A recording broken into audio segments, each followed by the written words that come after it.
Hello बच्चों, कैसे हैं आप सभी। उम्मीद करता हूँ आप सबकी तैयारी बहुत ही अच्छी चल रही होगी भाई, है ना। देखो, हमने इकाई 4 तक हमने कंप्लीट कर लिया है, ठीक है। और सारे लेक्चर उम्मीद है आप लोग देख रहे होंगे, ठीक है ना। आज हम जो लेक्चर करेंगे वो है इकाई 5, जिसमें हम पारिस्थितिकी की बात कर रहे होते हैं, जिसमें हमने जीव समष्टि, है ना, जैव विविधता से संबंधित जो भी संरक्षण है उसको पढ़ेंगे, है ना। ये सारी चीज़ें इसमें आती हैं, ठीक। तो पारिस्थितिकी क्या है और क्या क्या इसमें आते हैं, या आप तो पढ़ ही चुके होंगे, ठीक है। हम कोशिश करेंगे इसमें जो भी इम्पोर्टेंट क्वेश्चन यहाँ से निकल करके आएंगे, हम उनको समझने का प्रयास जो है वो करेंगे, ठीक है। देखो, इस चैप्टर से ना, मतलब इस इकाई से 2 और 3 मार्क्स के क्वेश्चन आपके बन रहे हैं, ठीक है। तो उसी के अकॉर्डिंग हम जो है वो तैयारी को करेंगे, ठीक है।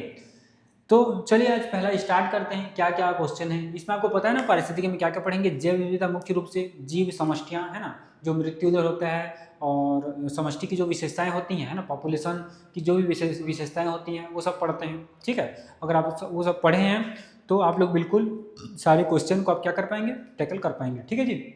चलिए, तो पहला क्वेश्चन देखते हैं आज का।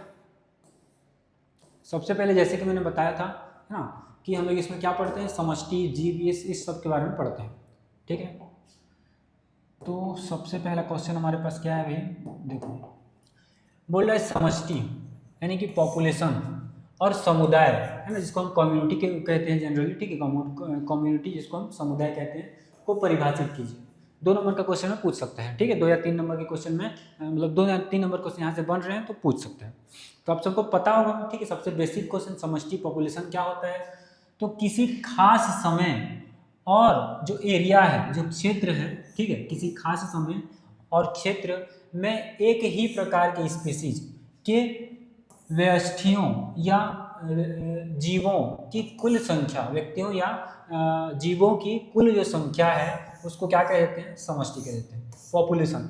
पॉपुलेशन वर्ड से आप जो है वो मतलब परिचित होंगे भी, ठीक है। तो ये पॉपुलेशन के बारे में, स्पीसीज के बारे में, जो जाति होते हैं, ठीक है ना, तो वहाँ की जो कुल जनसंख्या है या कुल संख्या है उसी को क्या कहते हैं, समष्टि, या इसको क्या कहते हैं, पॉपुलेशन कह देते हैं, है ना। एक समुदाय होता है, कम्युनिटी जिसको कहते हैं। क्या होता है कम्युनिटी, तो देखो, किसी विशिष्ट आवास स्थान की जीव समष्टियों का स्थानीय जो संघ होता है वही क्या कहलाता है, समुदाय कहलाता है। यही जो ऊपर जो पढ़े थे ना, क्या पढ़े अभी समष्टि पढ़े ना। और जीव समष्टियों का क्या स्थान, जो स्थानीय संघ है, उनका जो यूनिट कह सकते हैं, एक संघ होता है ना, उसी को क्या कह देते हैं, समुदाय कहते हैं, कम्युनिटी जो है वो कह देते हैं, ठीक है। कम्युनिटी और पॉपुलेशन, उम्मीद है आपको समझ में आया होगा, ठीक है।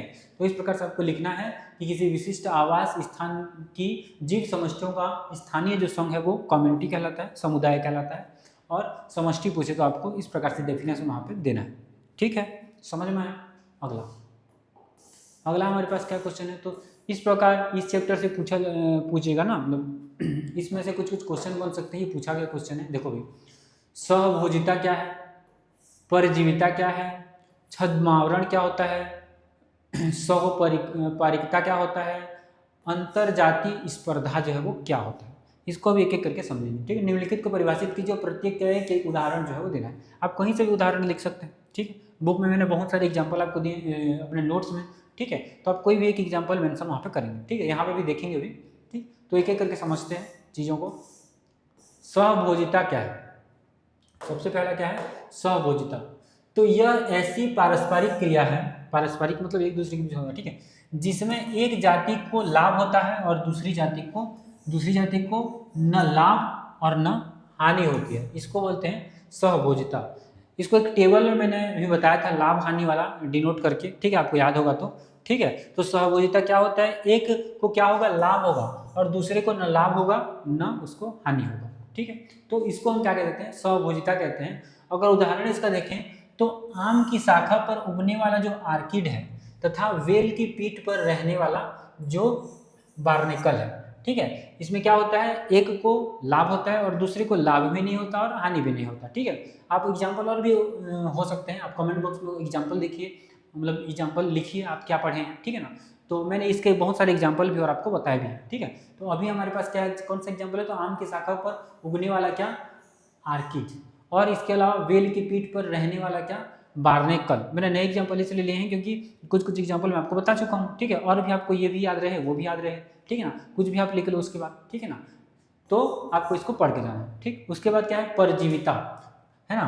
परजीविता क्या होता है, तो दो जातियों के बीच पारस्परिक संबंध, है ना, जिसमें क्या होता है, एक जाति को लाभ होता है और दूसरे को क्या होता है भाई, दूसरी जाति को हानि होता है, दूसरी जाति को क्या होता है, हानि होता है। यही क्या कहलाता है, परजीविता। कमेंट करिए परजीविता का उदाहरण, ठीक है ना। मानव यकृत पर्णाव, जिसको लिवर फ्लू कहते हैं, ठीक है, ये भी है ना मानव के यकृत में रहता है। मानव को क्या करता है भाई, तो वो क्या, वो तो अपना अपना जो है वो अपने आप को क्या आवास मिल रहा है, उसको अपने आप को वहाँ पे न्यूट्रिशन मिल रहा है, लेकिन किसी को यहाँ पे हानि भी हो रहा है ना। तो ये होता है परजीविता, पैरासाइट, ठीक है। परजीविता का बहुत ही अच्छा एग्जाम्पल आप आपके स्वयं में भी आप देख सकते हैं, ठीक है ना। जैसे बाल में भी आपका, ठीक है, बाल में भी होते हैं ना जूहे वगैरह, ठीक है, वो परजीविता, उसको ब्लड लेते हैं वो, ठीक है, उनको तो लाभ मिल जाए लेकिन किसी को हानि भी हो रहा होता है। और बहुत सारे एग्जाम्पल होते हैं, है ना, तो आप लोग उसको देखेंगे, ठीक है, पैरासाइट क्या होते हैं, ठीक है। तो आप लोग एग्जाम्पल जो है आप कमेंट बॉक्स में बिल्कुल लिखिए। बहुत सारे मैंने आपको एग्जाम्पल बताए थे थ्योरी क्लास में, वो आज रिवीजन करने का टाइम है, ठीक है। उसके बाद क्या है, छद्मावरण। ये क्या होता है, जीवों के द्वारा अपने आप को क्या करना, परभक्षी द्वारा आसानी से पहचान लिए जाने से बचने के लिए गुप्त रूप से क्या हो जाते हैं, रंगा होना। रंगा होना मतलब अपने आप को क्या करते हैं, गुप्त रूप से अपने आप को क्या कर देते हैं, रंग लेते हैं। इसको क्या कहते हैं, छद्मावरण के नाम से जानते हैं। और ये एग्जाम्पल क्या होता है, कीट एवं मेंढक की कुछ जातियां ऐसा काम करती हैं। देखना, मेंढक की कुछ जातियां जो होती हैं कभी कभी आपको कलरफुल दिखाई देंगी, तो वही क्या कहलाता है भी, वही क्या कहलाता है, छद्मावरण के नाम से जाना जाता है। किस लिए ऐसा करते हैं, तो जीवों द्वारा अपने आप को किससे, परभक्षी से, जो परभक्षी द्वारा आसानी से पहचान लिए जाने से बचने के लिए, परभक्षी उन्हें पहचान न सकें, इससे बचने के लिए वो क्या करते हैं, अपने आप को रंग लेते हैं, वही कहलाता है, ठीक है। उसी के बारे में चर्चा हो रही है, ठीक है। समझ में आ गया ये तरह, ये तीनों चीजें आपको समझ में आ गया। नेक्स्ट, सहोपकारिता। सहोपकारिता का क्या एग्जाम्पल है, बिल्कुल आप कमेंट बॉक्स में करेंगे, ठीक है। कमेंट बॉक्स में आप जो भी एग्जाम्पल पढ़े, जितने भी आपको पता है, कमेंट बॉक्स में छाप दीजिए, ठीक है। सहोपकारिता। सहोपकारिता क्या होता है, दो जातियों के बीच पारस्परिक संबंध है जिसमें दोनों जातियों को लाभ होता है, दोनों को क्या होता है, लाभ होता है। सहोपकारिता, है ना, सहोपकारिता नाम से स्पष्ट है ना। जैसे कि क्या होता है, शैवाल और कवक से मिलकर बना हुआ लाइकेन। जो लाइकेन होता है, लाइकेन, ये पढ़े होंगे एग्जाम्पल, यही एग्जाम्पल मैं आपको पढ़ाया हूँ क्लास में, ठीक है। लाइकेन के बारे में पढ़ते हैं, जिसमें शैवाल और कवक मुख्य रूप से होते हैं, और दोनों मिलकर एक दूसरे को क्या देते हैं भी, लाभ देते हैं। दोनों मिलकर क्या देते हैं, एक दूसरे को लाभ जो है वो दे रहे होते हैं, ठीक है। तो ये होता है सहोपकारिता। सहोपकारिता का ये उदाहरण है, ठीक है। लाइकेन मतलब सहोपकारिता के हम किसका उदाहरण लिखेंगे, मुख्य रूप से लाइकेन का उदाहरण लिखेंगे, जिसमें शैवाल और कवक जो है आते हैं, ठीक है। शैवाल ये मिलकर क्या बनाते हैं, लाइकेन जो है वो बनाते हैं। क्लियर है यहाँ तक, चलो। उसके बाद है अंतरजातीय स्पर्धा, है ना। क्या होता है, कंपटीशन, स्पर्धा, ठीक है। जब निकट रूप से संबंधित जातियां उपलब्ध संसाधनों जैसे कि भोजन, आवास के लिए क्या करते हैं, स्पर्धा करते हैं, कंपटीशन करते हैं, है ना। जो सीमित है, अंतरजातीय स्पर्धा जो है वो कहलाती है। जब निकट रूप से जो संबंधित जो जाति हैं वो उपलब्ध संसाधन के लिए क्या करते हैं, जो भी उसके पास, उनके पास क्या है, सोर्स हैं, उनके लिए क्या होते हैं, वो स्पर्धा करते हैं, कंपटीशन करते हैं, है ना। और जो जो स्रोत है वो सीमित होता है, तो उसको पाने के लिए क्या करते हैं भाई, क्या करते हैं, वो एक दूसरे से क्या करते हैं, कंपटीशन रखते हैं, स्पर्धा करते हैं। तो यही क्या कहलाता है, अंतरजातीय स्पर्धा। अंतरजातीय मतलब स्वयं की जाति के बीच, ठीक है।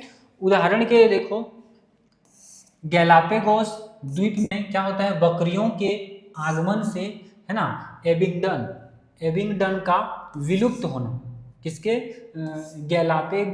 गैलापेगोस द्वीप में बकरियों के आगमन से क्या होना, एबिंगडन का क्या होना, विलुप्त होना, ये विलुप्त हो जाता है, ठीक है। बर्नेकल बेलनेस के द्वारा बर्नेकल चैथेमेलस को क्या करना, भगाना। ये सारे कुछ कुछ एग्जांपल है, एनसीईआरटी के पॉइंट है, ठीक है।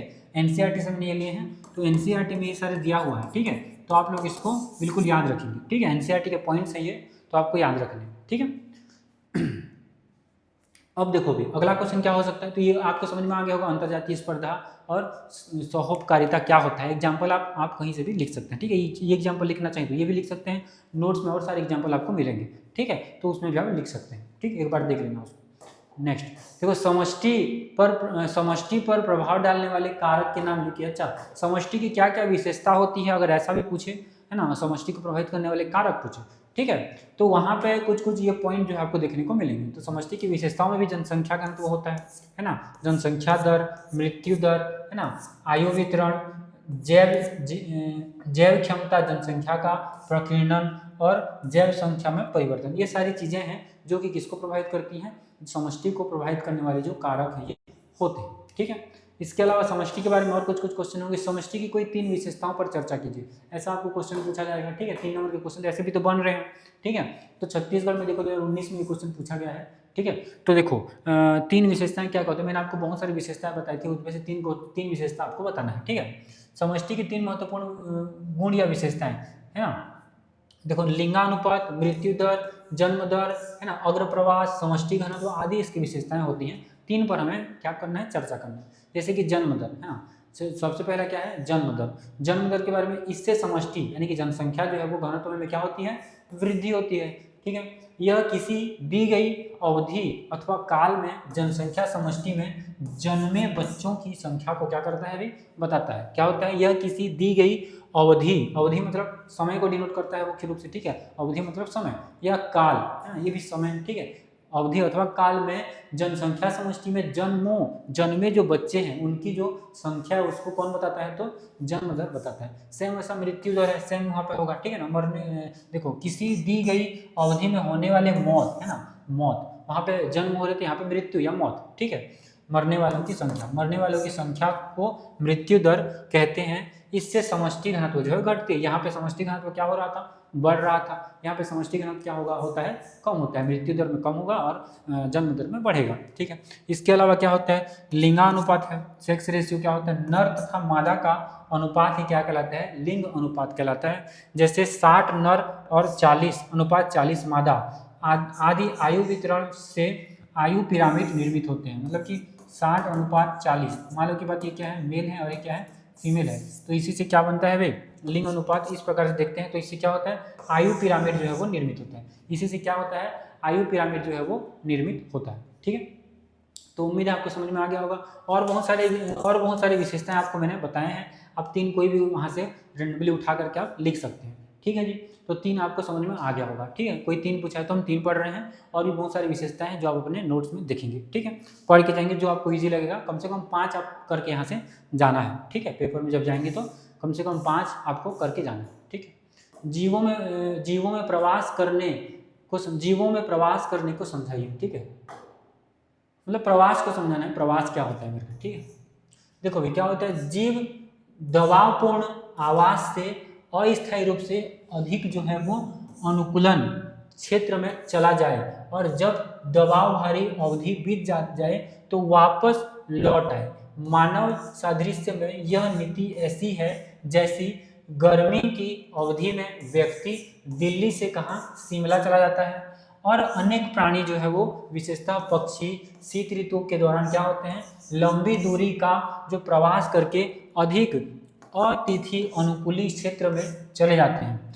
प्रत्येक शीत काल में क्या होता है भाई, राजस्थान स्थित प्रसिद्ध केवलादेव राष्ट्रीय उद्यान, मतलब कि भरतपुर में जो है, ठीक है, और साइबेरिया और अन्य अत्यधिक ठंडे उत्तरी क्षेत्र से आने वाले प्रवासी पक्षियों को अतिथि के रूप में स्वागत करता है। इस प्रकार जीवों के एक स्थान से अन्य स्थान पर जाने की प्रक्रिया क्या कहलाती है, प्रवास कहलाती है। यहाँ पे देखो, इस प्रकार यहाँ देखेंगे, इस प्रकार जीवों के एक स्थान से अन्य स्थान जाने की प्रक्रिया जो कहलाती है, ये क्या कहलाती है, प्रवास कहलाती है। देखो भाई, ये 3 नंबर के लिए बन सकता है, और ये भी एनसीईआरटी का ही है, एनसीईआरटी का क्वेश्चन है।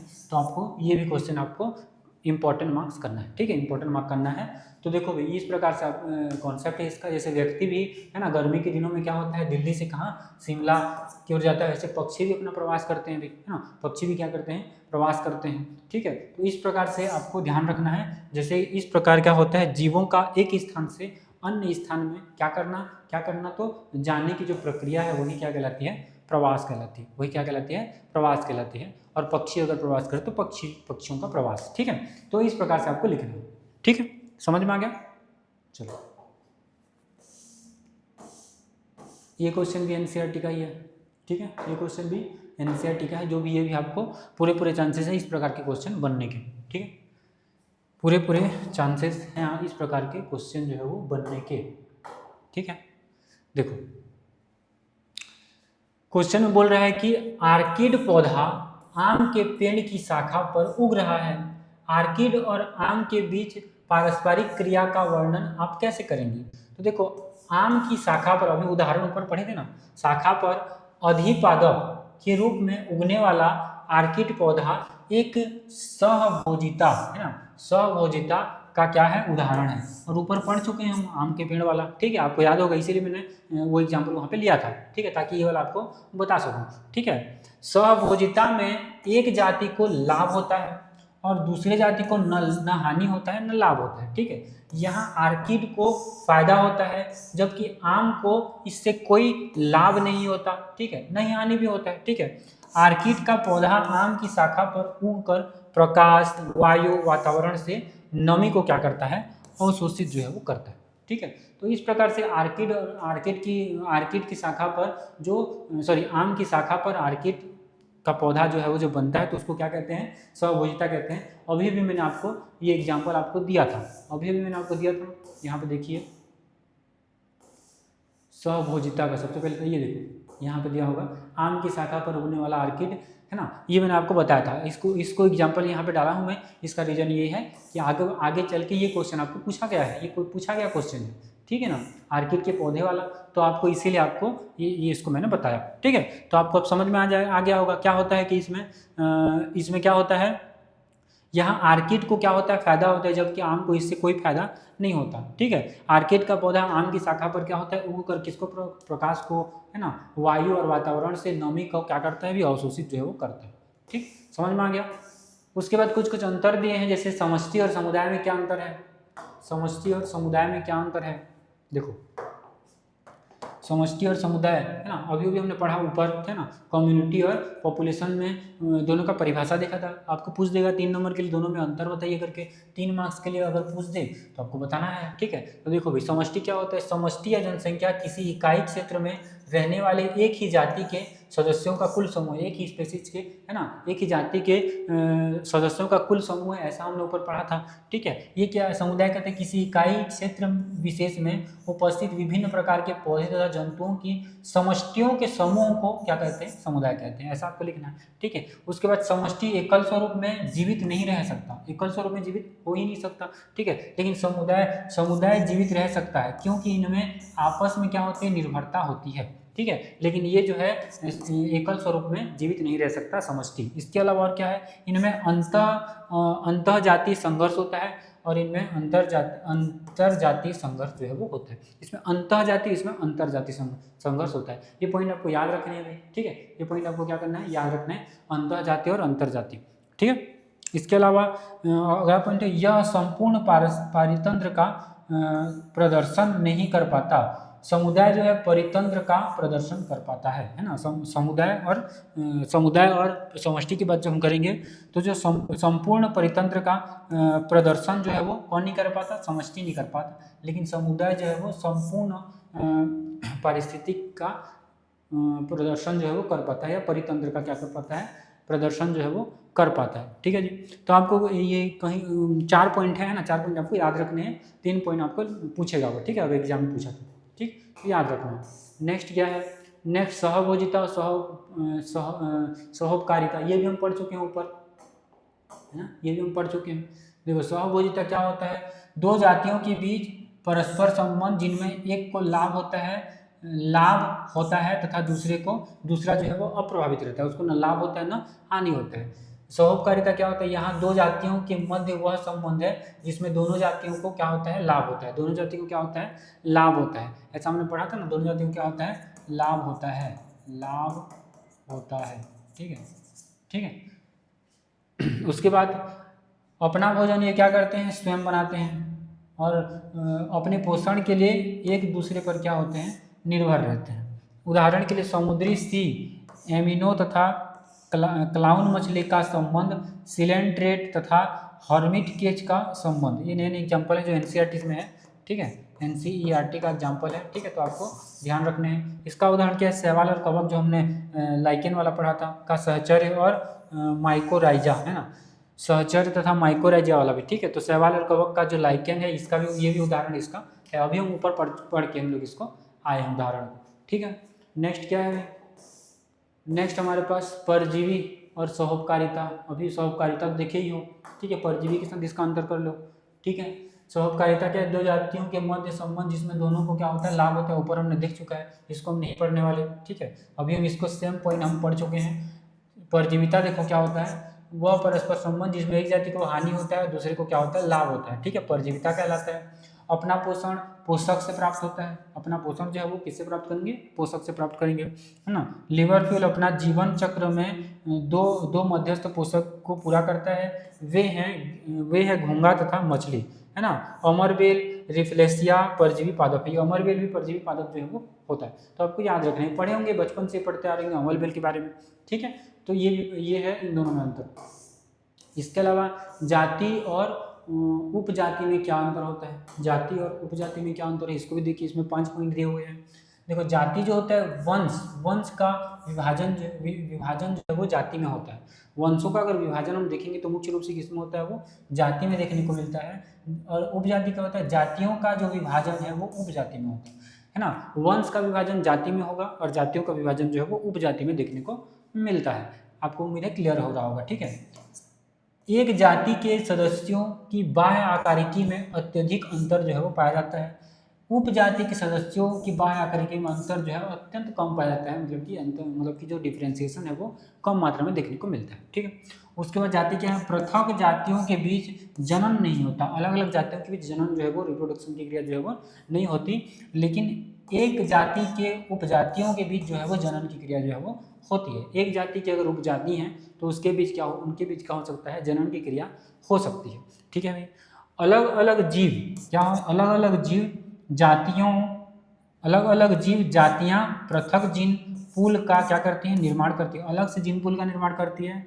उपजातियों में उपस्थित जीन्स एक ही पूल के भाग होते हैं, ठीक है। उपजाति में जो जीन्स होते हैं वो एक ही पूल के क्या होते हैं, भाग होते हैं, लेकिन यहाँ पे पृथक यानी कि अलग जीन पूल का जो है वो निर्माण होता है, ठीक। इसके अलावा 5वां पॉइंट है, जातियों के बीच जीन्स का क्या होता है, बहाव जो नहीं होता। यहाँ पे उपजातियों के बीच जीन्स का बहाव यहाँ पे देखने को मिलता है। जो जो पॉइंट आपको यहाँ पे हाईलाइट किया हो वो पॉइंट आपको याद रखने हैं, ठीक है। यहाँ से आपको पूछा जाएगा, ठीक है। ये जाति और उपजाति में अंतर पूछा जाता है तो आपको ध्यान रखना है, ठीक है जी। अगला क्वेश्चन देखें, देखो ये क्वेश्चन एनसीईआरटी का है, ठीक है, एनसीईआरटी का क्वेश्चन है, ठीक है। क्या है, देखो, अधिकतर जीवधारी 45 डिग्री सेल्सियस अधिक तापमान पर जीवित नहीं रह सकते।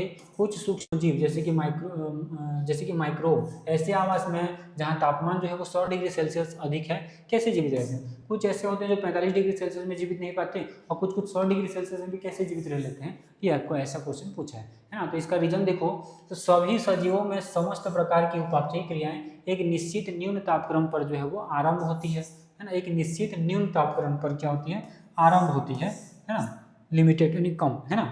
तो तापक्रम के बढ़ने के साथ साथ क्या होता है, उपापचयी क्रिया की दर भी क्या होती है, बढ़ती है। जैसे टेम्परेचर बढ़ेगा तो जो मेटाबॉलिज्म होता है, उपापचयी जो क्रिया होती है वो भी क्या होती है, बढ़ती जाती है। परंतु और अधिक तापमान के बढ़ने के साथ साथ उपापचयी क्रिया धीरे धीरे क्या होती है, मंद होने लगती है, स्लो होने लगती है, होना जो है प्रारंभ कर देती है।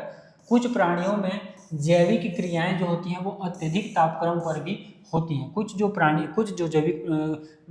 प्राणी होती हैं ना, जिनमें जैविक क्रियाएं अत्यधिक तापक्रम पर भी क्या होती हैं, होती रहती हैं। अगर तापक्रम जो है ज़्यादा है तभी उनमें जैविक क्रियाएं जो है वो दिखाई पड़ती है, ठीक है।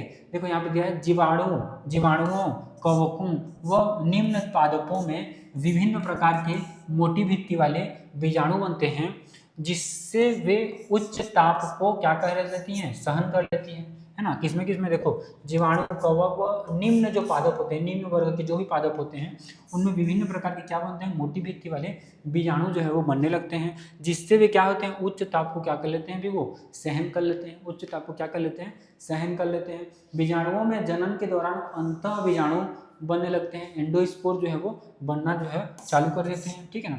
अब अंतः बीजाणु की भित्ति मोटी होती है ना। बेसिलस एंथेसिस व क्लास्ट्रीडियम टेटेनी का जीवाणु तो 100 डिग्री सेल्सियस तापमान को भी सहन कर लेता है। वही बात यहाँ पे क्वेश्चन पूछा गया, ठीक है।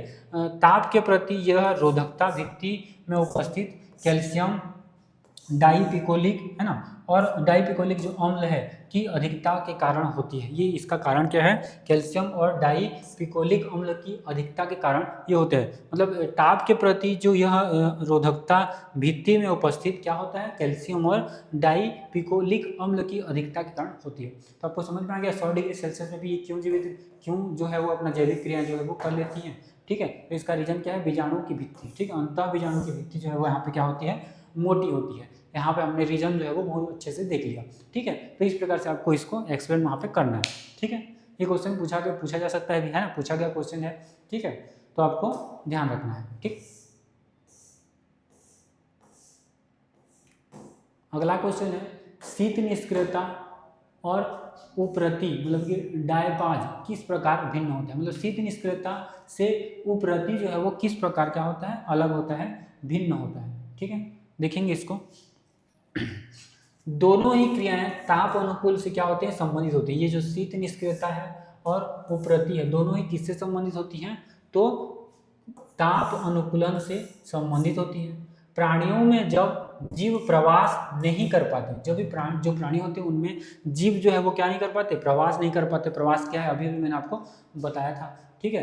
तो क्या करते हैं, वह समय में पलायन करके शीत ताप से बचता है। वह समय में क्या होता है, समय में क्या होता है, पलायन करके, पलायन मतलब भी जगह से दूसरी जगह जाना करके क्या होता है, शीत ताप से बचता है। जैसे शीत ऋतुओं में शीत निष्क्रियता में जाना तथा उस समय पलायन से बचाव का तरीका है, ठीक है। शीत ऋतु में क्या होना, शीत निष्क्रियता में जाना, जहाँ पे शीत निष्क्रिय हो जाते हैं, ठीक है, वो ऐसी जगह में जाना क्या होता है, पलायन से बचाव का ये तरीका है, ठीक है।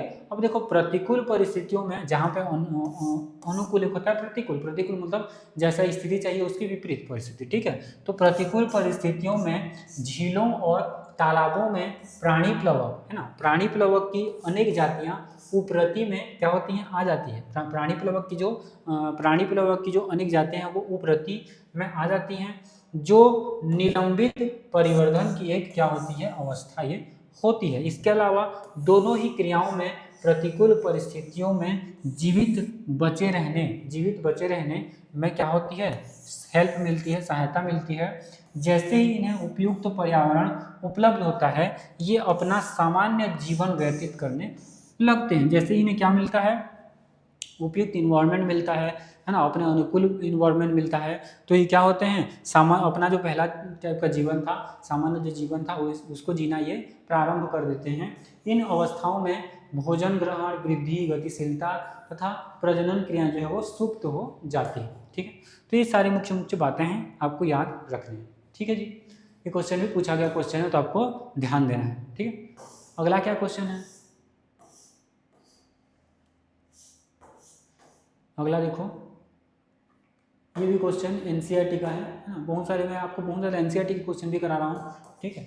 एनसीईआरटी का क्वेश्चन है, ठीक है। क्या क्वेश्चन है अभी, अगर समुद्री मछली को अलवण जल यानी कि फ्रेश वाटर की जल जीवशाला है ना, जो एक्वेरियम होता है में रखा जाता है, तो क्या यह मछली जीवित रह पाएगी और क्यों, है ना, और क्यों नहीं, मतलब अगर जीवित रह पाएगी तो क्यों रह पाएगी, नहीं रह पाएगी तो क्यों नहीं रह पाएगी। इसका रीजन है, देखो समुद्री जल का लवणता कितना होता है, 3% होता है। समुद्री जल की जो लवणता है, लवण की मात्रा कितना होती है, 3%, जो प्रायः सभी समुद्रों में एक समान होती है, सभी समुद्रों में ये एक समान होती है। इस गुण के कारण समुद्री प्राणियों को एक स्थान से दूसरे स्थान पर प्रवासन में कोई बाधा जो है वो नहीं होती, ठीक है। जबकि अलवणीय जल में लवणता परिवर्तनशील होता है। अलवणीय जो जल होंगे है ना, जो अलवणीय जल होंगे उसमें जो लवणता है उनमें क्या देखने को मिलेगा, अंतर देखने को मिलेगा, है ना, उसमें परिवर्तनशीलता जो है वो देखने को मिलेगी। अब क्या बोल रहे हैं, समुद्री व अलवण जलीय जल में रहने वाले प्राणियों को शरीर में पानी के नियमन की समस्या से सामना करना पड़ता है। शुद्ध जलीय जो कि अलवणीय है ना प्राणियों को अंतःपराशरण से सामना करना पड़ेगा। किससे? अंतःपराशरण से, है ना, एंडोस्मोसिस, ठीक है, से ऑस्मोसिस जो एंड ऑस्मोसिस से क्या करना पड़ेगा, इसको सामना करना पड़ेगा, ठीक है। जबकि समुद्री प्राणियों को, है ना, बहिपराशरण, है ना, एक्सो ऑस्मोसिस, है ना, ऑस्मोसिस कह सकते हैं इसको, ठीक है, से सामना करना पड़ सकता है। जब अलवण जल प्राणी समुद्र के पानी में और समुद्री प्राणी अलवणीय जल में लंबे समय तक नहीं रह सकते, ठीक है। क्या हो रहा है यहाँ पे देखो, जब अलवण जल प्राणी समुद्र के पानी में और समुद्री प्राणी अलवण जल में लंबे समय तक क्या हो सकते हैं, नहीं रह सकते, क्योंकि वहाँ पे जो लवण की मात्रा है उसमें क्या होगा, डिफ्रेंशिएशन जो है वो देखने को मिलेगा, है ना। यहाँ पे देखने को मिलेगा शुद्ध जल के प्राणियों को अंतःपराशरण से सामना करना पड़ेगा, ठीक है। और इनको, जबकि समुद्री प्राणियों को किसको सामना करना पड़ेगा, बहिपराशरण का सामना जो है वो करना पड़ेगा, ठीक है। तो यही रीजन हो सकता है कि वो एक दूसरे से, मतलब कि जो जंतु होते हैं, जो समुद्री जंतु होते हैं, वो अलवणीय वाले पानी में या जल में वो निवास करना थोड़ा सा उनको क्या होगा, दिक्कत होगा, ठीक है। तो ये सारी चीज़ें आपको समझ में आ गई होगी, ठीक है। तो इस प्रकार से आपको लिखना है पेपर में अगर ये क्वेश्चन पूछा जाए तो, ठीक है। अगला क्या क्वेश्चन है, शीत निष्क्रियता और ग्रीष्म निष्क्रियता क्या होता है, ठीक है। तो शीत निष्क्रियता क्या होता है, देखो, यह अत्यधिक शीत के समय होता है शीत निष्क्रियता, और यह अत्यधिक गर्मी के कारण जो है वो शिथिलता की अवस्था होती है। गर्मी के कारण, अत्यधिक गर्मी के कारण, यह अत्यधिक सर्दी या शीत के कारण, ठीक है।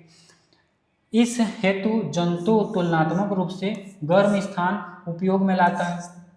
इस हेतु जंतु तुलनात्मक रूप से कौन सा स्थान उपयोग में लाता है, गर्म स्थान जो है वो उपयोग में लाता है। इस दौरान जंतु छायादार ठंडे स्थान जो है वो लाता है। गर्मी में आप कहाँ जाते हो, ठंडे स्थान या छायादार जगह में आप जाते हैं, ठीक है। और ठंडी के दिनों में कहाँ जाएंगे, गर्म जगह में, है ना। कब सुबह सूर्य निकले, है ना, इसका आप वेट करते रहते हैं, और है ना, जैसे गर्मियाँ, जैसे धूप निकला तो हम लोग वहाँ बैठ जाते हैं, है ना, धूप का वेट करते हुए, ठीक। तो इसका समय काल जो होता है लंबा, शीत ऋतु की समाप्ति होती है, ठीक है। और यह अत्यधिक गर्मी के समय कम समय के लिए ये होता है, ठीक है। ये कम समय के लिए होता है, और ये समय काल जो होता है अत्यधिक जो है क्या होता है, लंबा चलता है, ठीक है। तो ये सारी बातें हैं, 3-4 पॉइंट आपको दिए हैं, तो आपको याद रखने हैं ये पॉइंट को, ठीक है। पूछा जा सकता है, देखो ये छत्तीसगढ़ 2024 सेट बी में ये पूछा गया क्वेश्चन है, ठीक है, ठीक है जी, ठीक है। तो चलिए भी नेक्स्ट क्वेश्चन हमारे पास क्या है देख लेते हैं, ठीक। नेक्स्ट परितंत्र वाले चैप्टर से आपका ये क्वेश्चन आ गया है, ठीक है, पारिस्थितिकी तंत्र, है ना। देखो भी सब क्वेश्चन क्या है हमारे पास कि पारिस्थितिक पिरामिड किसे कहते हैं, ये कितने प्रकार के होते हैं। यहाँ से देखो भी 2 नंबर का क्वेश्चन बन रहा है आपके जो पारिस्थितिकी वाला चैप्टर है, वहाँ से 2 मार्क्स के एक क्वेश्चन आपको पूछे जाएंगे, ठीक है।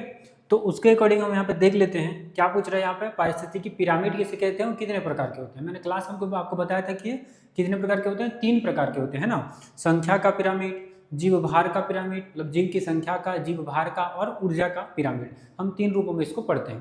हालांकि ये अभी स्टार्ट हुआ ना, लास्ट में इसका पूरा डिटेल भी करेंगे, क्योंकि आगे भी पूछ देगा, पिरामिड बनाओ करके ही पूछ देगा 2 मार्क्स के लिए, तो आपको बनाना है, ठीक है। मैं आपको बताऊंगा लास्ट में, ठीक है।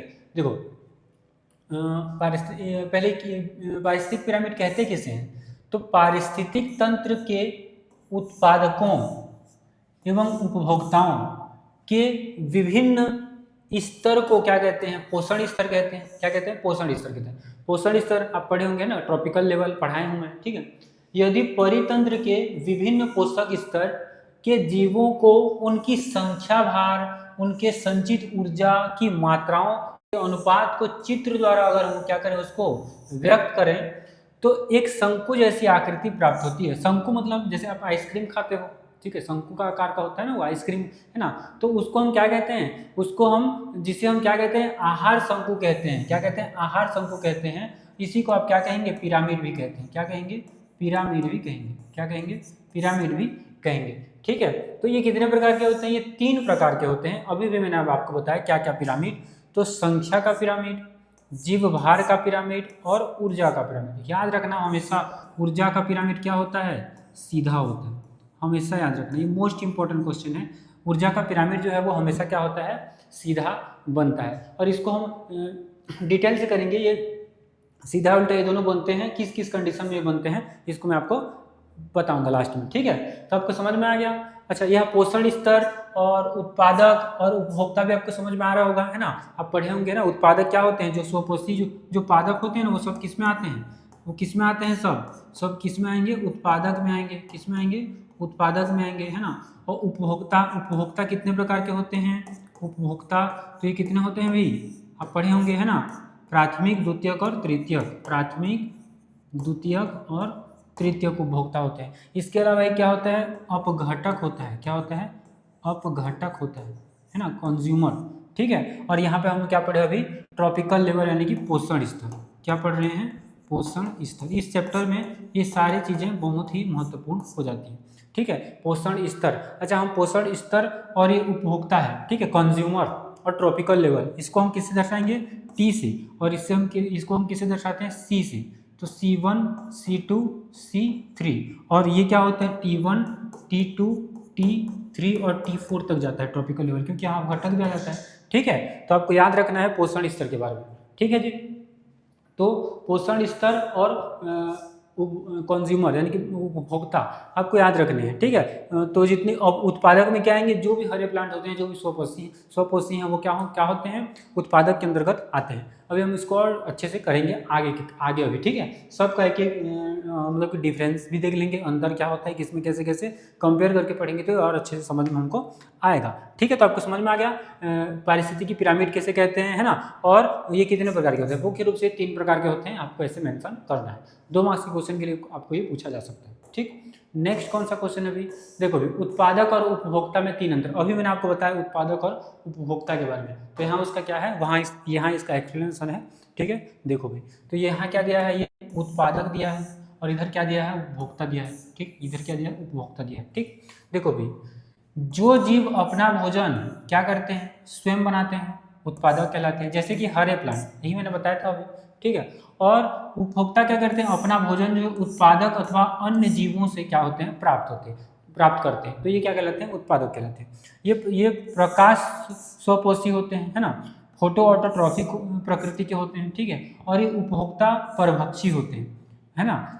ये क्या होते हैं, उपभोक्ता परभक्षी होते हैं। और ये प्रकाश स्वपोषी होते हैं, मतलब प्रकाश से अपना ऊर्जा जो है वो क्या करते हैं, अभी ग्रहण करते हैं, ठीक है। और उपभोक्ता क्या होते हैं, उत्पादक, ये अपना भोजन अकार्बनिक पदार्थ से स्वयं संश्लेषित करते हैं। अकार्बनिक जो भी पदार्थ हैं उससे क्या करते हैं, अपना जो भोजन है उसको क्या करते हैं, स्वयं जो है संश्लेषित करते हैं या बनाते हैं, है ना। और उपभोक्ता क्या करते हैं, कार्बनिक रूप से क्या करते हैं, भोजन प्राप्त जो है वो करते हैं। ये अकार्बनिक रूप से अपना भोजन बनाते हैं और ये कार्बनिक रूप से अपना भोजन जो है वो बनाते हैं, ठीक है। अब मैं आपको क्लास में बताया था कार्बनिक घटक, अकार्बनिक घटक, है ना, घटक के बारे में पढ़े थे ना, जैविक घटक, अजैविक घटक, उसमें मैंने कार्बनिक और अकार्बनिक का भी जिक्र किया था। आप लोग अगर थ्योरी क्लास स्टार्ट कर रहे होंगे तो ये चीज़ें आपको समझ में आ रही होगी, अगर नहीं आ रही है तो ये पॉइंट आपको याद अभी के अभी कर लेना है, ठीक है। ये 3 पॉइंट आपको याद करके जाना है, क्योंकि अगर पूछ देगा तो ये इंपॉर्टेंट हो सकता है, ठीक है। क्योंकि ये 2 नंबर का यहाँ से बन रहे हैं, 2 नंबर के क्वेश्चन यहाँ से बन रहे हैं, तो यहाँ से आपको ये ध्यान देना है, ठीक है जी, क्लियर है। नेक्स्ट,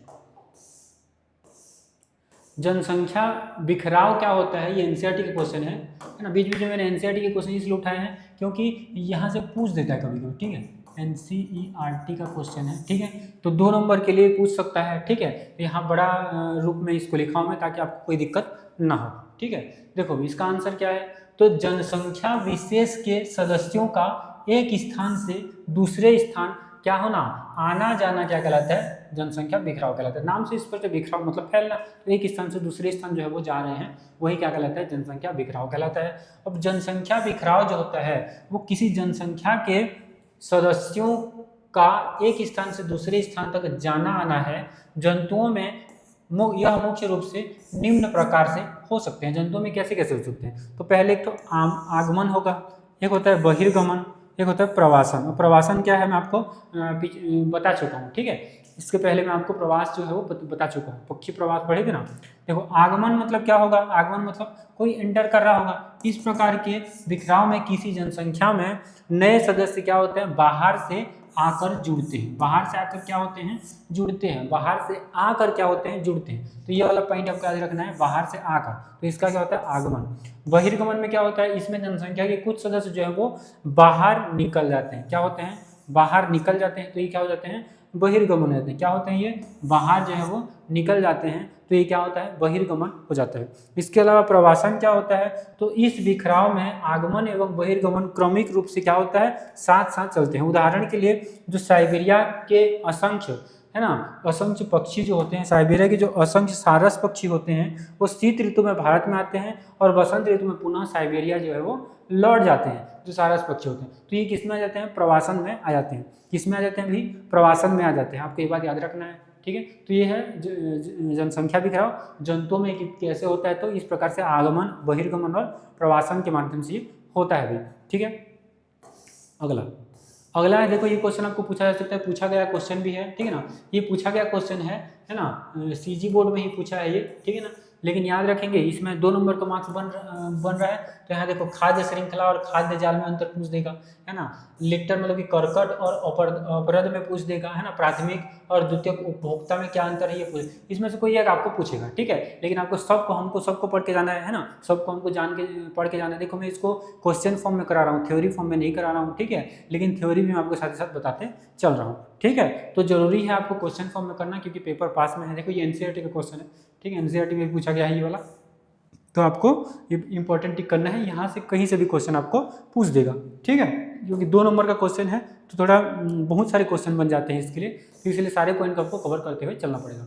खाद्य श्रृंखला और खाद्य जाल क्या होता है, खाद्य श्रृंखला, खाद्य जाल, इसका जो आरेख है वो नीचे और बताऊंगा मैं आपको, ठीक है। देखो खाद्य श्रृंखला में क्या होता है, हरे पादप, है ना, प्रकाश संश्लेषण की क्रिया द्वारा भोजन क्या करते हैं, निर्माण करते हैं। कौन, हरे पादप, ठीक है। जिसका उपयोग प्राथमिक उपभोक्ता, जिसका उपयोग कौन करते हैं, प्राथमिक उपभोक्ता, जो भी शाकाहारी है ना वो करते हैं। और प्राथमिक उपभोक्ताओं को द्वितीयक उपभोक्ता मांसाहारी एवं द्वितीयक उपभोक्ताओं को तृतीयक श्रेणी के जो उपभोक्ता हैं वो भोजन के रूप में क्या करते हैं, ग्रहण करते हैं। इस प्रकार परितंत्र में उत्पादक से उपभोक्ता श्रेणी के सभी जीव एक क्रम या श्रृंखला में क्या होते हैं, व्यवस्थित होते हैं एवं अतः अन्योन्याश्रित जीवों की एक श्रृंखला को, जिसमें खाने और खाए जाने की पुनरावृत्ति द्वारा ऊर्जा का प्रवाह जो होता है, ये क्या कहलाता है, खाद्य श्रृंखला कहलाता है। इसमें देखो मुख्य रूप से क्या होता है, अगर हम देखें सबसे पहले कौन बनता है, तो उत्पादक, क्या होता है, उत्पादक होता है, ठीक है। उत्पादक को कौन ग्रहण करेगा, तो प्राथमिक उपभोक्ता, है ना, प्राथमिक उपभोक्ता। फिर इसको कौन, द्वितीयक उपभोक्ता, है ना, द्वितीयक उपभोक्ता। फिर इसको कौन, तो तृतीयक उपभोक्ता। कौन, तृतीयक उपभोक्ता। उपभोक्ता मतलब जो उसको खाने वाला, भोग करने वाला उसका, ठीक है। तो ठीक है, प्राथमिक उत्पादक से प्राथमिक उपभोक्ता, प्राथमिक उपभोक्ता से द्वितीयक उपभोक्ता और द्वितीय यहाँ से तृतीयक उपभोक्ता। तो ये कौन होते हैं, ये शाकाहारी होते हैं। ये क्या होते हैं, शाकाहारी, ये मांसाहारी, और ये क्या होते हैं, ये सर्वोच्च मांसाहारी होते हैं। ये क्या होते हैं, सर्वोच्च मांसाहारी होते हैं। यहाँ से फिर क्या हो जाते हैं, इधर अपघटक, क्या होते हैं, अपघटक, क्या हो जाते हैं, अपघटक। इसको कौन कहते हैं, अपघटक के रूप में आगे जो है वो चढ़ता है, ये श्रृंखला है, ठीक है। अब देखो यहाँ से आप जैसे खाद्य श्रृंखला पढ़ लेंगे ना, तो खाद्य जाल, यही खाद्य श्रृंखला है ना, जब बड़े पैमाने में ये होगा, एक जाल के रूप में इसका निर्माण होगा, तो इसी से क्या बन जाता है, खाद्य जाल यहाँ पे बन जाता है, जैसे अभी कि हम पढ़ेंगे, ठीक है। तो ये आपको समझ में आ गया खाद्य श्रृंखला, खाद्य जाल। देखो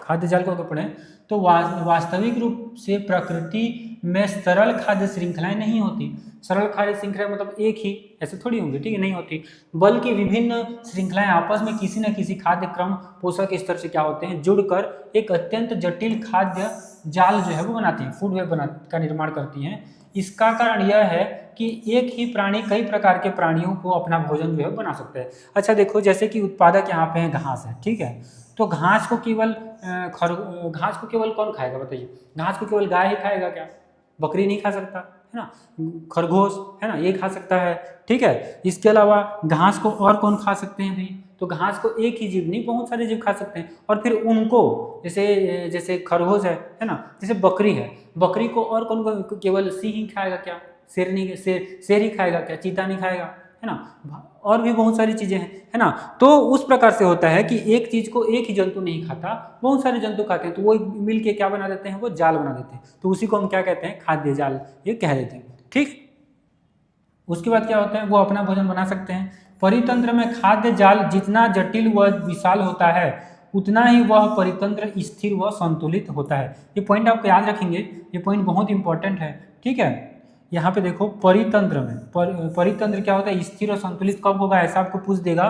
तो परितंत्र में देखो खाद्य जाल जितना बड़ा और जितना जटिल होगा उतना ही वो जो परितंत्र है वो क्या होगा, स्थिर होगा और संतुलित होगा, क्योंकि खाद्य जाल में वैकल्पिक व्यवस्था होती है। खाद्य जाल में क्या होती है, वैकल्पिक व्यवस्था जो है वो होती है। तो जितना बड़ा होगा, है ना, उतना क्या होगा, वो खाद्य परितंत्र जो है स्थिर और संतुलित होगा। ठीक है, याद रखेंगे भैया बात। ठीक है, तो आपको समझ में आ गया खाद्य जाल और खाद्य श्रृंखला। ठीक, तो आपको याद रखना है। नेक क्या है, कर्कट और अपवर्धन में क्या अंतर है ना, इसको लिटर भी बोलते हैं, और ये 2020 में पूछा गया क्वेश्चन। देखो भाई लिटर क्या होता है।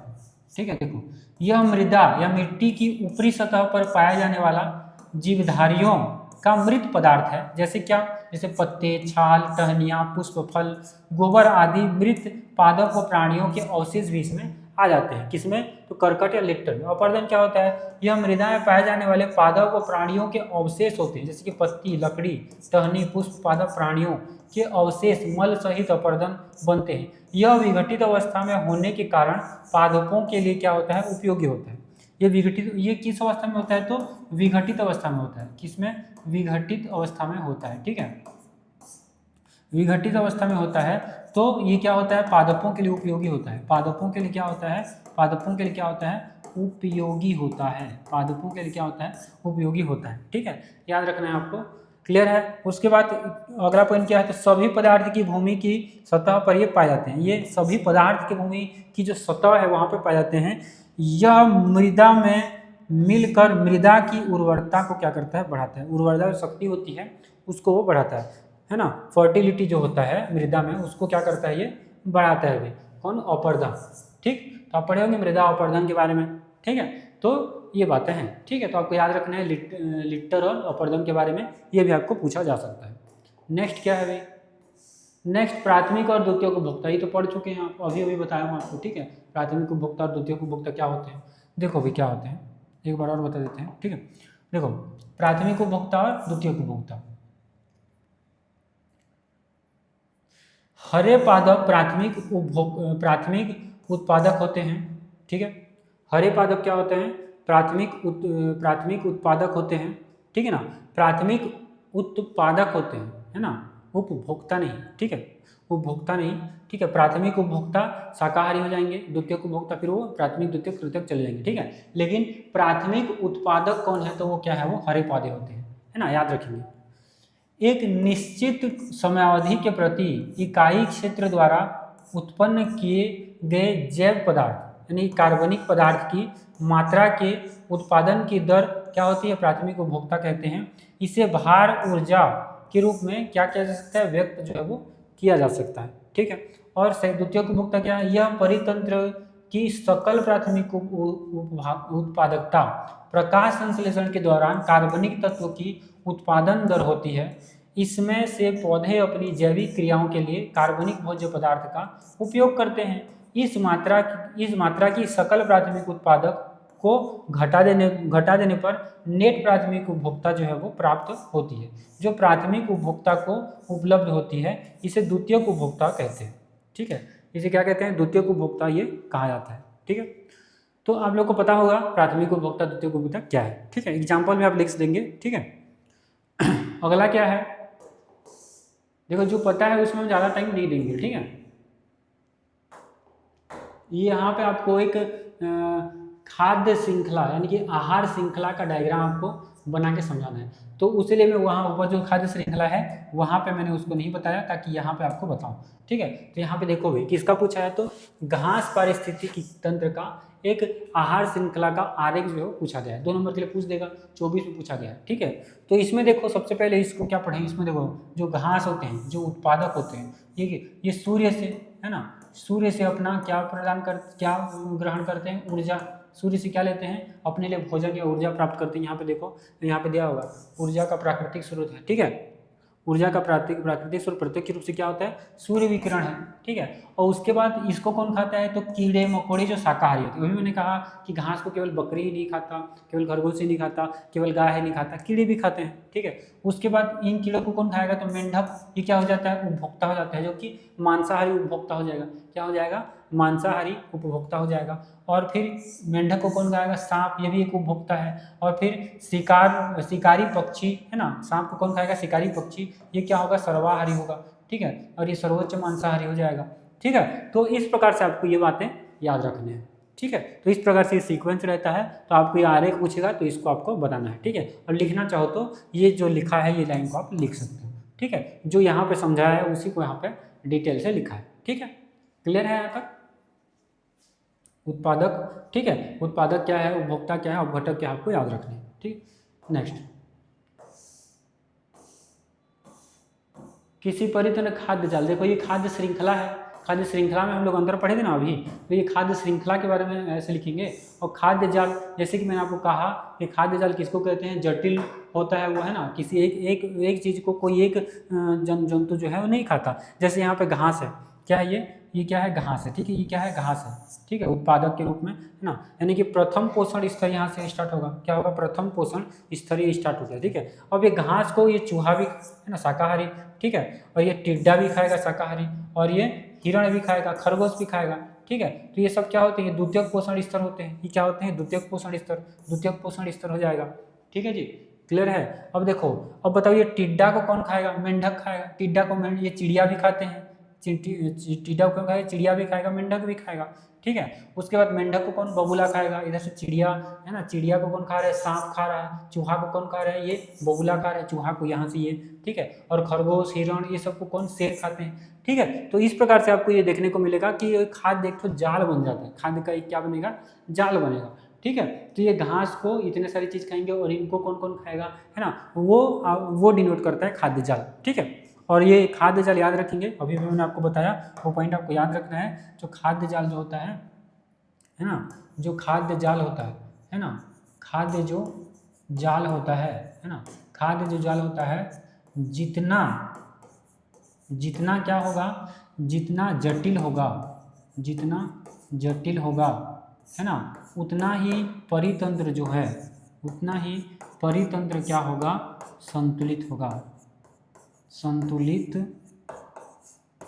होगा। और क्या होगा, स्थिर होगा, संतुलित और क्या होगा, स्थिर होगा, ठीक है। तो आपको ये बात याद रखना है। खाद्य जाल जो है वो जितना जटिल होगा उतना ही परितंत्र क्या होगा, संतुलित होगा और स्थिर होगा, ठीक है। संतुलित होगा और स्थिर होगा, ये बात आपको याद रखना है, ठीक। तो और ये डायग्राम आपको बनाना है, ठीक है। ऐसे आपको चित्र के बारे में पूछा जाए, चित्र के माध्यम से बनाओ करके दे भी देगा। 2 नंबर का क्वेश्चन तो पूछा जा रहा है, तो एक डायग्राम तो पूछ देगा आपको, ठीक है। तो आपको ये याद रखना है, आपको ये बनाना है और प्रैक्टिस भी करना है, ठीक है। समझ में आ गया। चलिए अगला क्वेश्चन भी, जैव भू रासायनिक चक्र। देखो भाई यहाँ से ही पूछ देगा, है ना। कार्बन चक्र, फास्फोरस चक्र, है ना, वो सब मैं आपको क्लास में करा चुका हूँ, ठीक है। जैव भू रासायनिक चक्र क्या है, ये 2 नंबर के क्वेश्चन बन सकते हैं। और वो चक्र को आपको पढ़ लेना है, ठीक है भाई। वो चक्र जितने भी हैं उसके बारे में नहीं, वो चक्र को एक बार प्रैक्टिस कर लेना, थ्योरी को पढ़ के उसका प्रैक्टिस कर लेना। वहाँ से नाइट्रोजन चक्र, फास्फोरस चक्र, कार्बन चक्र, जो भी आपके पास है, जो भी मैं पढ़ाया हूँ, जो भी नोट्स में दिया हुआ है और जो भी आपके बुक में है, उसको एक बार प्रैक्टिस करके जाना है भाई। क्या पता डायग्राम पूछ दे 2 नंबर का, ठीक है। और जो भी 2 नंबर के क्वेश्चन लायक बनने लायक दिख रहे हो तो मैं करा ही रहा हूँ, लेकिन वो चक्र को आपको प्रैक्टिस करना है भाई, ठीक है। जितने भी जैव भू रासायनिक चक्र है उसमें जो भी आते हैं, है ना, फास्फोरस चक्र, कार्बन चक्र, मुख्य रूप से दोनों हैं, और भी बहुत सारे होंगे, है ना, नाइट्रोजन चक्र, तो आपको उसको एक बार तैयारी करके जाना है, ठीक। देखो भाई, पारिस्थितिक तंत्र में आवश्यक खनिज एवं पोषण पदार्थ की पूर्ति हेतु चक्र चलते हैं, उन्हें क्या कहते हैं, भू रासायनिक चक्र कहते हैं। क्या कहते हैं, भू रासायनिक चक्र किसे कहते हैं, तो जो पारिस्थितिकी होता है, पारिस्थितिक तंत्र होता है में आवश्यक जो खनिज एवं पोषण पदार्थ होते हैं, जो भी खनिज होते हैं और उनके पोषण पदार्थ होते हैं, उनका क्या होता है, उनकी पूर्ति हेतु एक चक्र जो है वो चलता है, एक साइकिल जो है चलता है ना। और उसी साइकिल को हम क्या करते हैं, भू रासायनिक चक्र का नाम जो है वो देते हैं। और जो भी जितने भी चक्र है आपके बुक में आपको उसको तैयारी करके जाना है, मैं पहले से बता दे रहा हूँ, ठीक है, क्लास में अभी ही बता दे रहा हूँ कि उसको प्रैक्टिस करना है, आज ही प्रैक्टिस कीजिए क्लास खत्म होने के बाद, ठीक है। अपर्दन खाद्य श्रृंखला किसे कहते हैं? अपर्दन खाद्य श्रृंखला किसे कहते हैं? देखो भाई, ये भी 2 नंबर की क्वेश्चन की अच्छा क्वेश्चन है, ठीक है, 2 नंबर के लिए पूछा जा सकता है, ठीक है। यह आहार श्रृंखला मृत सड़े गले कार्बनिक पदार्थों से आरंभ होती है। कहाँ से आरंभ होती है? यह जो आहार श्रृंखला है ये मृत सड़े गले जो कार्बनिक पदार्थ है यहाँ से क्या होती है? आरंभ होती है, और मृदा में स्थित अपरदभक्षी जीवों से होकर ये क्या होते हैं? और मृदा में जो स्थित जो अपरदभक्षी जो जीव होते हैं उनसे होकर उन जीवों तक जाती है जो क्या करते हैं? अपरदहारी जीवों का क्या करते हैं? भक्षण करते हैं। उदाहरण देखेंगे आप समझ पाएंगे। जैसे अपर्दन केंचुआ के माध्यम से केंचुआ के पास जाएगा, और केंचुआ फिर मेंढक, और मेंढक से सांप, और सांप से क्या हो जाता है? चील, ठीक है, सांप से क्या हो जाएगा? चील। तो ये भी एक किसका है? खाद्य श्रृंखला का, खाद्य श्रृंखला के बारे में किसे कहते हैं पूछ रहे हैं ना, तो इसको आपको लिखना है। अपरद खाद्य श्रृंखला का एक उदाहरण दीजिए बोलेगा तो इस डायग्राम इसको आपको बनाना है, ये सीक्वेंस को। अपरद जो कि जिससे क्या होता है? जिसमें केंचुए होते हैं, केंचुओं कौन खाता है? मेंढक, मेंढक को सांप, सांप को चील। तो ये आपको बनाना है, ठीक है, और ये वाला आपको तैयारी करके भी जाना है, ठीक है, 2 नंबर के लिए इसे पूछ सकता है, ठीक। अगला,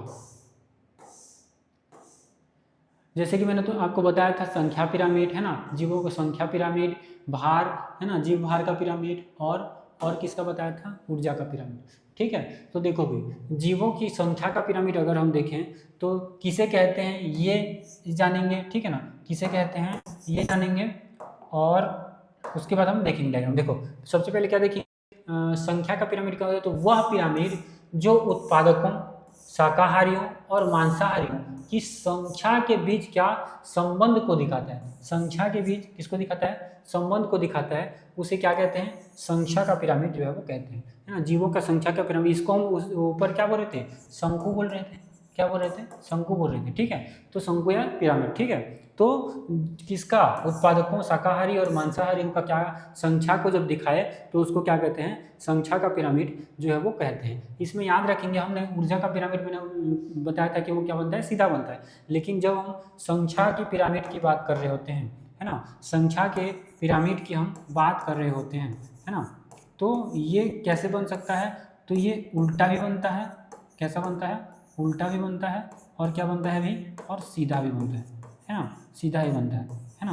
तो उल्टा किस स्थिति में बनते हैं? जब हम पेड़ की बात कर रहे होते हैं, एक वृक्ष की बात करेंगे ना, एक वृक्ष की बात करेंगे तो ये कैसा बनता है? ये उल्टा बनता है। और सीधा अगर हम देखें तो यहाँ पे आप एग्जांपल यहाँ पे देख सकते हैं, घास स्थल का, है ना, पिरामिड, घास स्थल का जो पिरामिड होता है ये क्या बनता है भाई? ये सीधा बनता है, ठीक है। ये क्या होता है? सीधा होता है, ठीक है। तो यहाँ पे आप संख्या के अकॉर्डिंग देखेंगे तो जैसे पेड़, जैसे यहाँ पे मैं उल्टा पिरामिड अगर बात करूँ तो वृक्ष में सब जो जड़ होता है, जड़ के ऊपर जब आप जाएंगे तो वृक्ष के ऊपरी भाग में ही तो सबसे ज़्यादा संख्या पाई जाएंगे ना। जैसे यहाँ पे उपभोक्ता है चिड़िया, चिड़िया की संख्या देखेंगे आप, ठीक है, यहाँ पे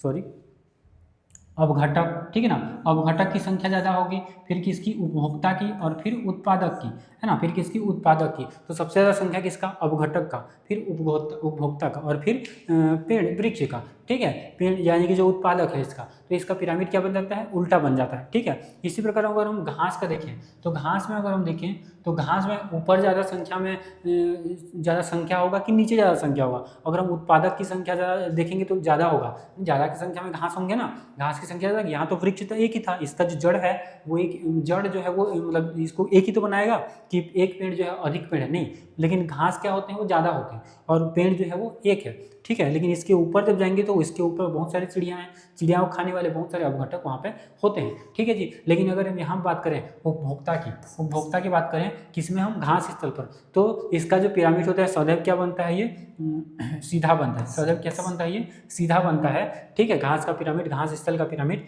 यहाँ पे घास स्थल लिखेंगे, ठीक है, घास स्थल लिखेंगे, ठीक है। तो देखो भाई, ये सबसे नीचे घास बहुत ज़्यादा संख्या में होगा, उसके बाद प्राथमिक उपभोक्ता, उसके बाद द्वितीयक उपभोक्ता, और सबसे कम तृतीयक उपभोक्ता, ठीक है। तो सबसे ज़्यादा किसका? उत्पादक का, है ना, उससे कम प्राथमिक उपभोक्ता, उससे कम द्वितीयक उपभोक्ता, उससे कम तृतीयक उपभोक्ता। ठीक है, तो इस प्रकार से इसका पिरामिड क्या होता है, सीधा जो है वो बनता है। ठीक है, तो ये हम कह सकते हैं कि जीवों की संख्या का जो पिरामिड होता है वो दो प्रकार से बन सकता है। एक बताएंगे आप उल्टा, एक क्या बताएंगे आप उल्टा, और एक क्या बताएंगे सीधा। अगर उल्टा की बात करें तो हम वृक्ष की बात करेंगे, अगर सीधा की बात करें हम तो घास स्थल की हम बात कर रहे होंगे। ठीक है, आपको क्लियर है यहाँ तक जीवों की संख्या के बारे में, मोस्ट इंपॉर्टेंट अभी। ठीक है, अगला क्या है, अगला हमारे पास है जीव भार का पिरामिड। अगला क्या है, जीव भार का पिरामिड। ठीक है, देखो इसको मैं आपको वैसे ही समझाता हूँ। देखो, किसी पारिस्थितिक तंत्र के प्रत्येक पोषण स्तर पर प्रति इकाई क्षेत्र में मौजूद जीवों का कुल भार, कुल ताजे या सूखा वजन, जिसको हम क्या कहेंगे, भार कहेंगे। ताजे या सूखे जो वजन होते हैं, जब उसको आप राख बना देंगे या सुखा देंगे, है ना, तो जितना भी वजन वो बच रहा है उस भार के चित्रण को क्या कहते हैं, जीव भार कहते हैं, जीव भार का पिरामिड कहते हैं। क्या कहते हैं, जीव भार का पिरामिड जो है वो कहा जाता है। अच्छा, इसको भी हम दो प्रकार से पढ़ते हैं ना, इसको भी हम दो प्रकार से पढ़ते हैं, ए और बी। ठीक है, ए और बी। अगर हम ए की बात करें तो हम किसकी बात करेंगे, स्थलीय जगहों की बात करेंगे। किसकी बात करेंगे, स्थलीय। और हम बी की बात करें तो जलीय, है ना, जलीय पिरामिड। ठीक है, जलीय जो जगह होते हैं उसकी बात कर रहे होते हैं। ठीक है, तो जैसे हम स्थलीय की बात करेंगे, है ना, स्थलीय की बात करेंगे तो इसमें क्या आ जाएगा, स्थलीय के जैव भाट का पिरामिड, इसमें घास का मैदान और वृक्ष आ जाएगा। अभी हम देखें घास का, है ना, अभी हम देखें घास और क्या वृक्ष। तो इसमें आपने क्या देखा, घास का पिरामिड कैसे बनता है ना, घास का पिरामिड और वृक्ष का पिरामिड। अगर हम भार की बात करें, वहाँ तो संख्या की बात कर रहे होते हैं, संख्या की स्थिति में अगर देखेंगे तो घास का पिरामिड क्या बनता रहा था, सीधा बन रहा था। वृक्ष का पिरामिड क्या बन रहा था, उल्टा बन रहा था। लेकिन हम भार की बात करेंगे तो दोनों का पिरामिड जो है वो क्या बनेगा, दोनों का पिरामिड क्या बनेगा, यहाँ पे सीधा आपको दिखाई देगा। दोनों का पिरामिड क्या दिखाई देगा आपको, सीधा जो है वो दिखा देगा। जैव भार का सीधा पिरामिड, तो घास का मैदान और वृक्ष, है ना। तो यहाँ पे आप देखेंगे, है ना, tropical level 1, tropical level 2, tropical level 3, tropical level 4 stage. ठीक है, तो आप ये डायग्राम देख सकते हैं, घास ट्रॉपिकल लेवल 1 में, 2 में, 3 में क्या क्या आ रहे हैं। ठीक है, तो आपको ये याद रखना है। और उसके बाद यहीं पे देखें जलीय वाला में देखें तो हम मुख्य रूप से तालाब की बात करते हैं। किसकी बात करते हैं हम, तालाब की बात करते हैं। और तालाब का पिरामिड क्या बनता है, उल्टा बनता है, क्योंकि जो क्या बोलना चाहिए, तालाब के परितंत्र का जैव भार हमेशा क्या बनता है,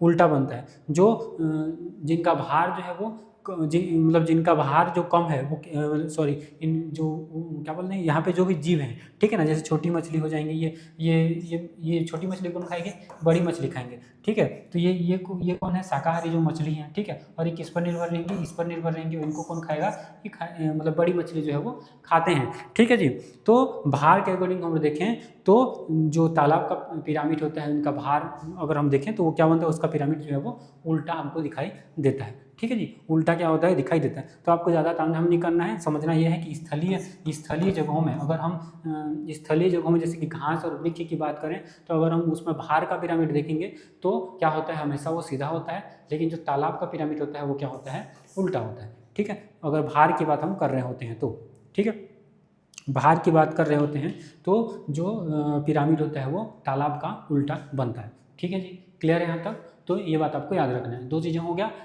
संख्या का पिरामिड और भार का पिरामिड। इसके अलावा हमारे पास और क्या है, एक है ऊर्जा का पिरामिड। एक क्या है, ऊर्जा का पिरामिड है। तो ऊर्जा का पिरामिड सदैव जो है वो सीधा बनता है, आपको ये बात याद रखना है। ठीक है, यह पिरामिड जो एक पोषण स्तर से दूसरे पोषण स्तर तक स्थानांतरण होने वाली ऊर्जा की मात्रा को क्या करता है, प्रदर्शित करता है। ऊर्जा की मात्रा को क्या करता है भाई, प्रदर्शित करता है। उसे क्या कहते हैं, ऊर्जा का पिरामिड कहेंगे। विशेषता यह है कि यह पिरामिड हमेशा जो है वो क्या बनता है, सीधा बनता है। मोस्ट इंपॉर्टेंट क्वेश्चन है ये, ठीक है ना। यहाँ से क्वेश्चन भर के पूछे जाते हैं, है ना। ऊर्जा का पिरामिड कैसा होता है, तो हमेशा सीधा होता है। इसका कारण क्या है कि ऊर्जा का प्रवाह एक दिशीय होता है, ये भी है ना।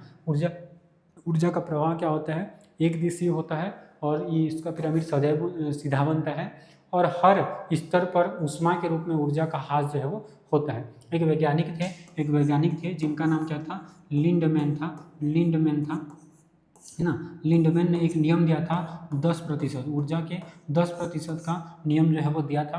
तो वो इसी पर आधारित है। यह किस नियम पर आधारित है, यह 10% नियम पर आधारित होता है, जहाँ पर अगले स्तर पर केवल 10% ऊर्जा ही क्या होता है, आगे जो है वो बढ़ता है। ठीक है। मान लो कि बात उत्पादक 100% अपने आप में है, तो यहाँ पे इसका 10% ही पहुँचेगा, ठीक है। तो वैसे ही ये आगे, वैसे ही आगे, वैसे इसका 10% और फिर यहाँ से इसका 10%, यहाँ से इसका 10%। तो इस प्रकार से 100%, ये अपने आप में 100% होगा, तो उसका 10% जो है वो आगे जो है वो बढ़ता है। तो ये किसका नियम है? तो लिंडमैन का नियम है। किसका नियम है? लिंडमैन का नियम है। और ये जो ऊर्जा का पिरामिड है वो किस पर आधारित है? तो ऊर्जा के 10% नियम पर जो है ये आधारित है। ठीक है जी, आपको समझ में आ गया यहाँ तक?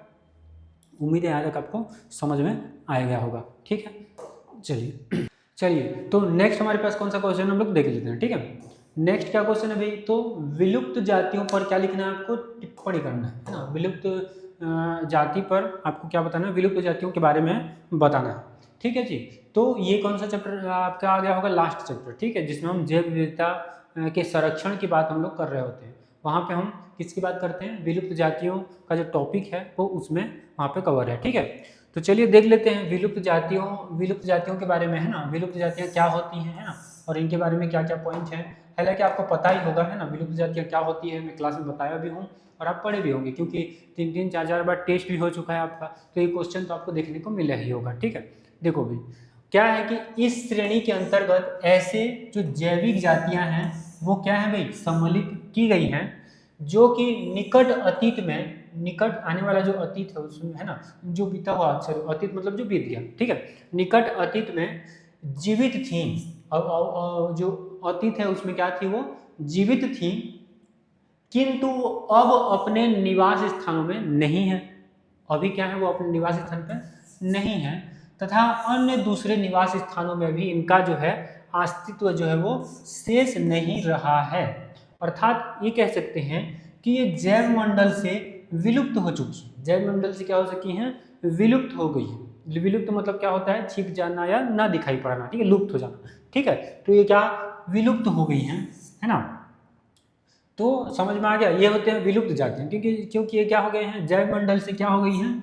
विलुप्त हो गई हैं। इसके अलावा एक बार विलुप्त होने पर किसी जाति के विशिष्ट जीन कभी प्राप्त जो है वो नहीं हो सकते।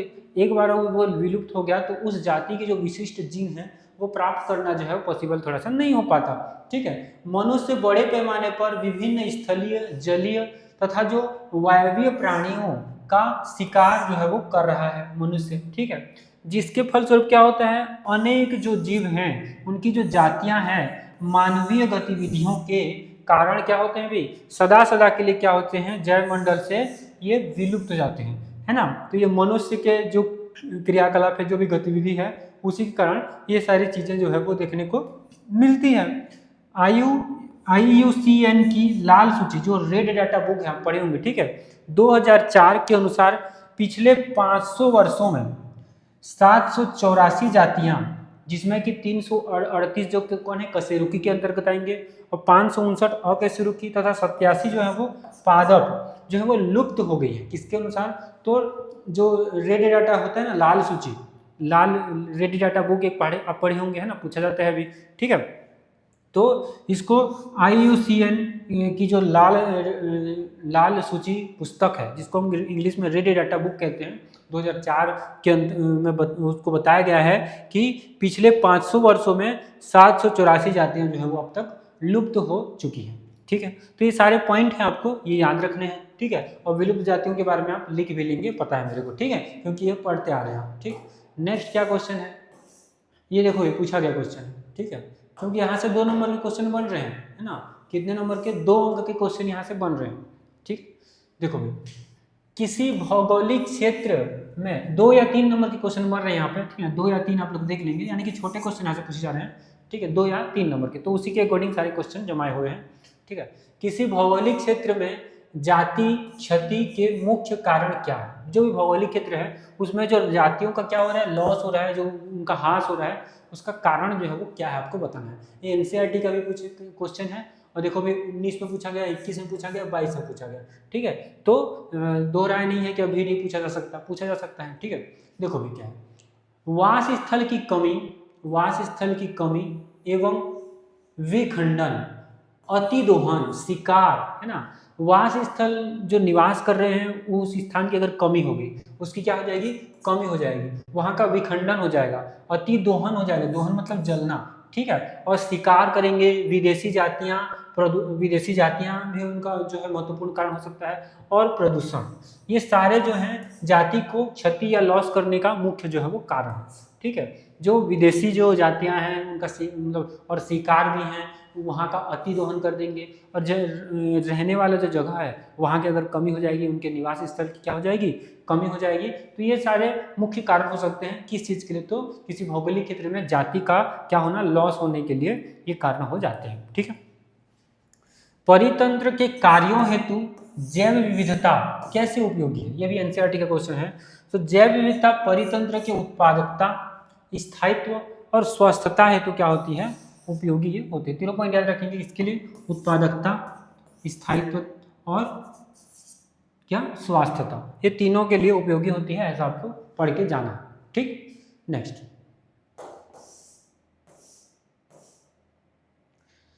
अभी हम लोग पढ़े इसके बारे में, पहला क्वेश्चन देखो, विश्व की आशंकित जातियों का विवरण किस पुस्तक में प्रकाशित किया गया, तो रेड डाटा बुक या इसको लाल आंकड़ा बुक की पुस्तक के नाम से भी जानते हैं। इसके अलावा IUCN भी पढ़े हैं, IUCN का फुल फॉर्म क्या होता है, आप लोग कमेंट करिए, ठीक है, आप लोग कमेंट करिए, कमेंट में लिखिए तो आपको क्या हो जाए, याद हो जाए। देखो भी, अंतर्राष्ट्रीय प्रकृति एवं प्राकृतिक संसाधन संरक्षण संगठन है ना, international union for conservation of nature and natural resources, ठीक है, ये इसका फुल फॉर्म होता है, तो आपको याद रखना है, कमेंट बॉक्स पे सब छाप दीजिए IUCN का फुल फॉर्म, ठीक, पूछा जा सकता है। ग्रीन बुक में किसका समावेश जो है वो किया गया है, ठीक है, संकटग्रस्त पादप जातियों जिनका अस्तित्व जो है वो वनस्पतिक उद्योगों में पाया जाता है ना, उसका लेखा जोखा ग्रीन बुक में समावेशित किया गया है। संकटग्रस्त जो भी पादप है ना, संकटग्रस्त पादप जातियां जिनका क्या होता है, अस्तित्व वनस्पतिक उद्योगों में क्या पाया जाता है, ठीक है, उसका जो लेखा जोखा है उसका समावेशन किसमें किया जाता है, तो बोलेंगे ग्रीन बुक में, किसमें, ग्रीन बुक में, जिनका अस्तित्व जो है पाया जाता है, ठीक है। और रेड डाटा बुक में जो विलुप्त हो रहे हैं उनका चर्चा कर रहे होते हैं, ठीक है। तो आप लोग समझ गए ग्रीन बुक और रेड बुक में अंतर, ठीक है। नेक्स्ट क्वेश्चन, विशेषक तथा जीन कोश क्या है, पूछा जाता है, जीन कोश मोस्ट इंपोर्टेंट है ना, बस जीन कोश क्या है ये भी पूछ देगा आपको, ठीक है, पूछा जाता है, ठीक। तो विशेषक पहले देख लो, है ना, तो देखो विशेषक जाति विशेष को जीवित रखने हेतु उत्तरदायी होते हैं। किसी भी जाति विशेष को क्या करने के लिए, जीवित रखने के लिए क्या ये जरूरी होते हैं, तो विशेषक जो है इसके लिए क्या होते हैं, उत्तरदायी होते हैं, रिस्पॉन्सिबल ये होते हैं, ठीक है। ये किसी भी समष्टि में जीन को संबंधित जाति का क्या करते हैं, प्रतिनिधि होते हैं, क्या होते हैं, प्रतिनिधि जो है वो होता है। याद रखना, जीन कोश मोस्ट इंपोर्टेंट है ना, किसी भी समष्टि के जीवधारियों के जीन्स का साथ साथ जुड़ना जीन कोश कहलाता है। एक बार और सुनो, किसी भी समष्टि का है, पढ़ चुके हो, ठीक है, जीवधारियों के जीन्स का क्या होना, साथ साथ क्या होना भी, जुड़ना क्या कहलाता है, जीन कोश कहलाता है। और क्यों, ताकि उनको संरक्षित कर इनका जो है भविष्य में उपयोग जो है वो कर सके, इनको क्या करके स्टोर करके इनका भविष्य में क्या हो सके, उपयोग जो है वो हो सके, इसलिए जीन कोश जो है वो महत्वपूर्ण हो जाता है, ठीक।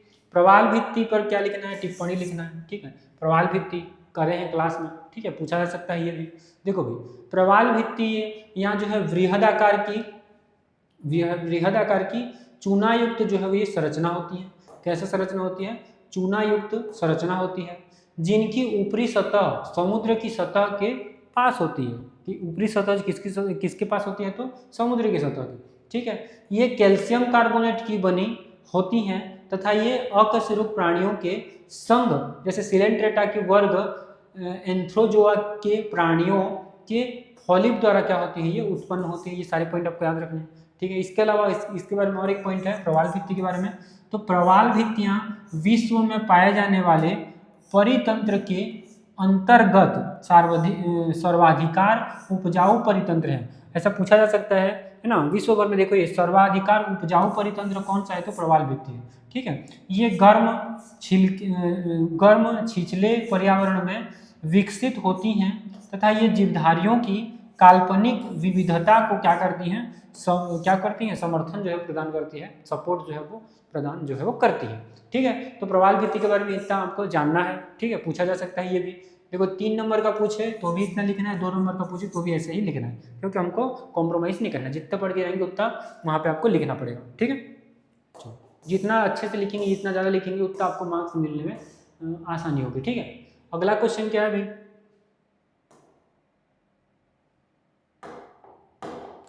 अगला क्वेश्चन देखो, किसी भौगोलिक क्षेत्र में जाति क्षति का मुख्य कारण क्या है? क्वेश्चन बता चुके हैं, रिपीट हो गया है। ठीक है, ये क्वेश्चन रिपीट हो गया है।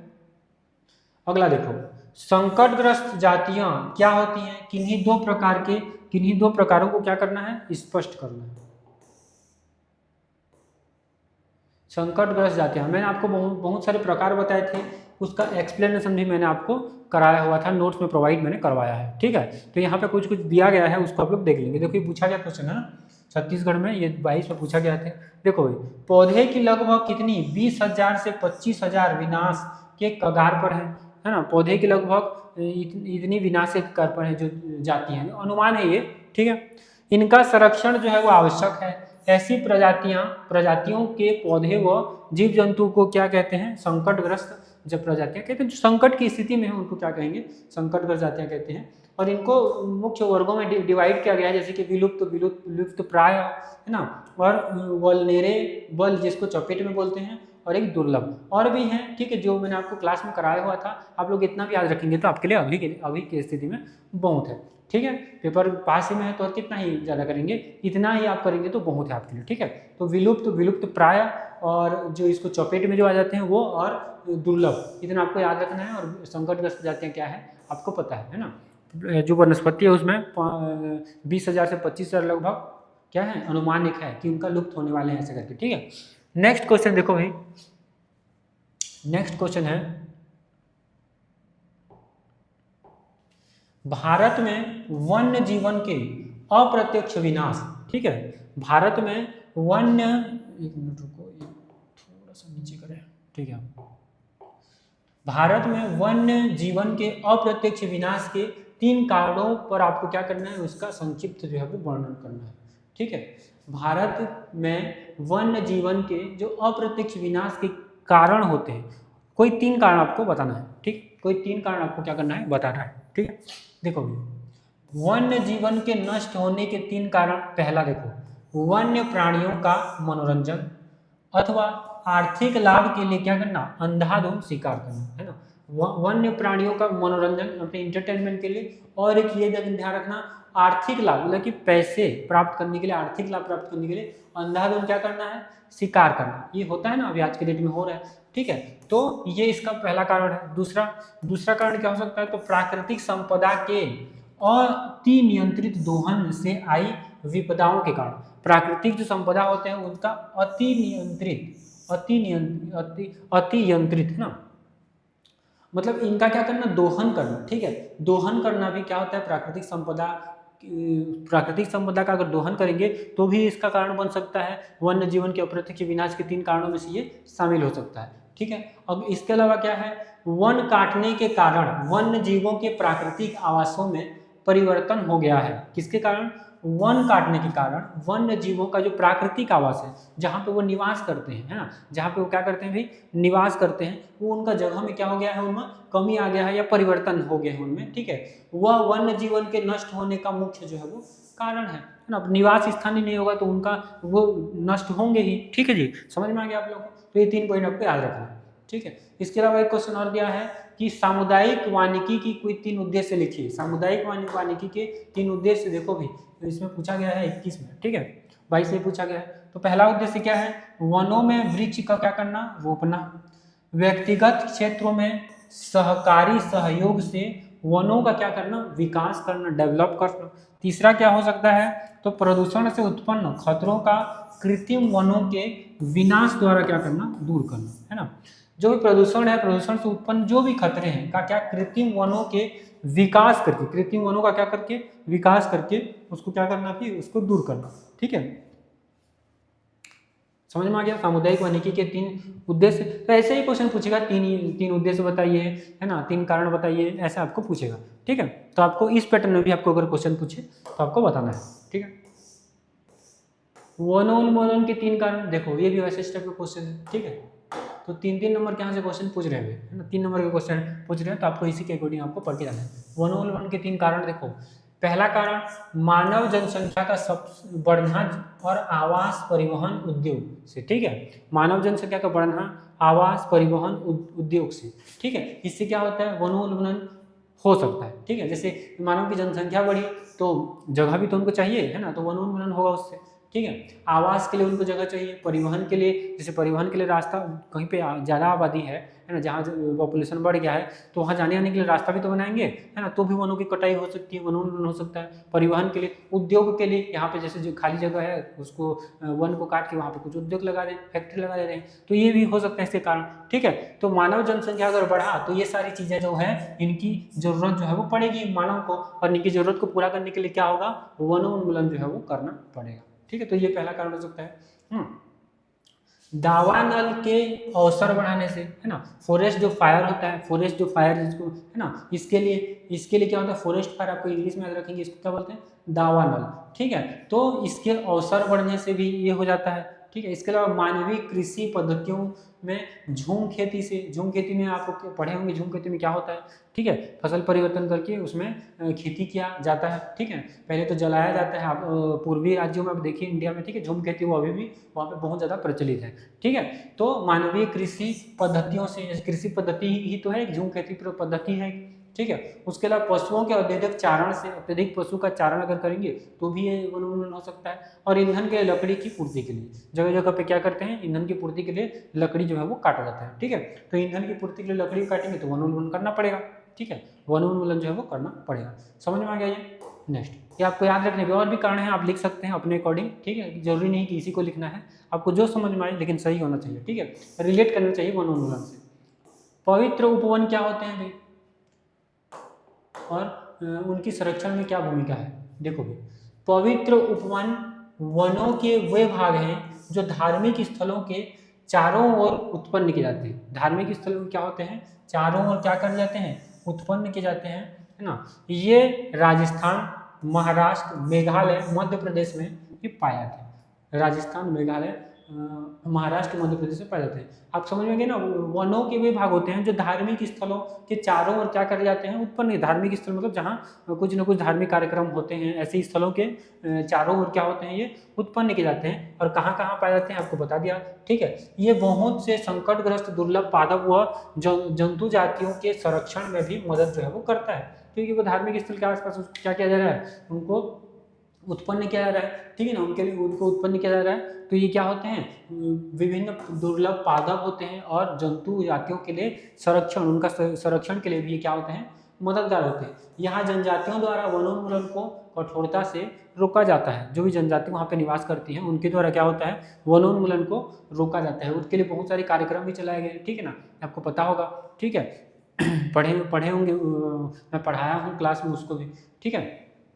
कोई बहुत सारे आंदोलन हो गए, जैसे चिपको आंदोलन हो गया था, आपको याद होगा, ठीक है, पढ़े होंगे, मैं पढ़ाया था उस क्लास में, ठीक है। चिपको आंदोलन, है ना, जनजातियों पेड़ से चिपक गए थे, है ना, उसी के लिए, तो उसको वो अलग टॉपिक है ना, इससे रिलेट करता है वो, इसलिए बता रहा हूँ, ठीक है। बाकी उसका एक अच्छा टॉपिक है, वो कब हुआ था, कहाँ हुआ था, किसने उसमें भाग लिया था, ये बहुत सारी चीज़ें हैं वहाँ पे, तो उसको हम क्लास में कवर करते हैं जी, ठीक है। अभी के लिए इंपॉर्टेंट है, ठीक। इसलिए यह जैव विविधता के समृद्ध होता है, ठीक है। इसलिए यह जैव विविधता से क्या होता है, समृद्ध होता है। तो ये होता है पवित्र उपवन।